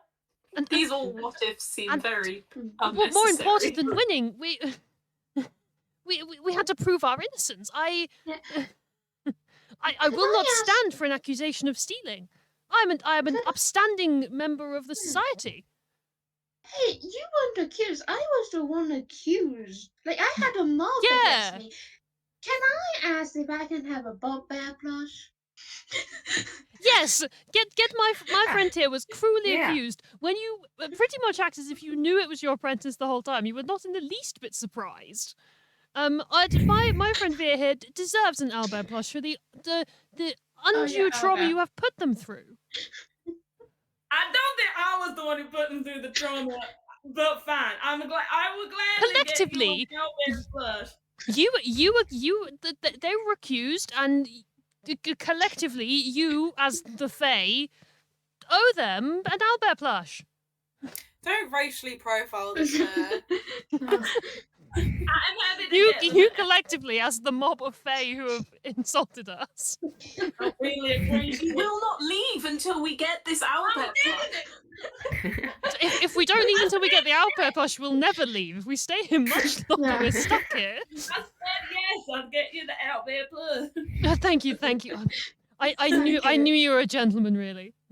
He goes and gets you the owlbear plush. It is probably about the size of Dagger. Humongous owlbear plush for whoever wanted one. And you think as you look at the last ticket in your bags that you are gonna get a chance. You think that it would be nice before you have to leave to all go up in the famous pink balloon of the Fey Fayre. To the balloon! Yeah. To the balloon! Wait, but penguins can't fly. There you go. Frankly, you'll finally get to Yes, understand what it's like to be a flighted bird. You'll come along into my balloon, and I will. We can enjoy a trip up and down as you see bunch. There's just enough room for all of you, and you can watch the sprawling fair all together. As you think about what kind of things you're going to move on to next as a group. If you all want to have a last final chat as your characters before we wrap up, more than welcome. I heard that if you throw a silver coin from a great height, it will cause a crater when it hits the ground. So shall we drop one now? Naughty young man. Yeah. I will say, I let Destiny free one because he does come from the Fae and he hasn't come back yet, so I'm just going to boop, and a little white bat appears just slightly in front of us, like, Destiny! You know, a fortune teller tried to find you and she did not do a good job. The fortune teller said I'd form a band and I've not, although I suppose that's a trap of my own making. I've not asked anyone.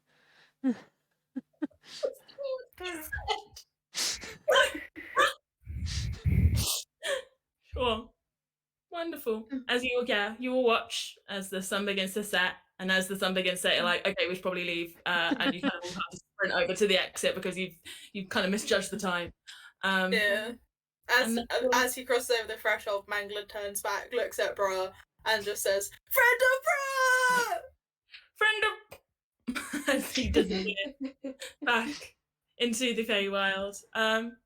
Yes, that was the Fey Fayre. I hope you enjoyed. It was wonderful. Yes. Thank you so much. It's been great fun. I hope you all your fortune had nothing to do with being in a band. They were all about Laszlo. That's part of the fun. Also, that was a really hard To be check fair, find. to be fair to Rook, he does have 9 intelligence. So my misinterpretation of the fortune is just him not understanding. Absolutely. That's completely within character. Yes. As we're leaving the fair, can Veer just say quickly, so Mangler, have you ever heard of the Fey? No, we missed the phrase. What was the phrase? What was the phrase? It cut out. Yeah.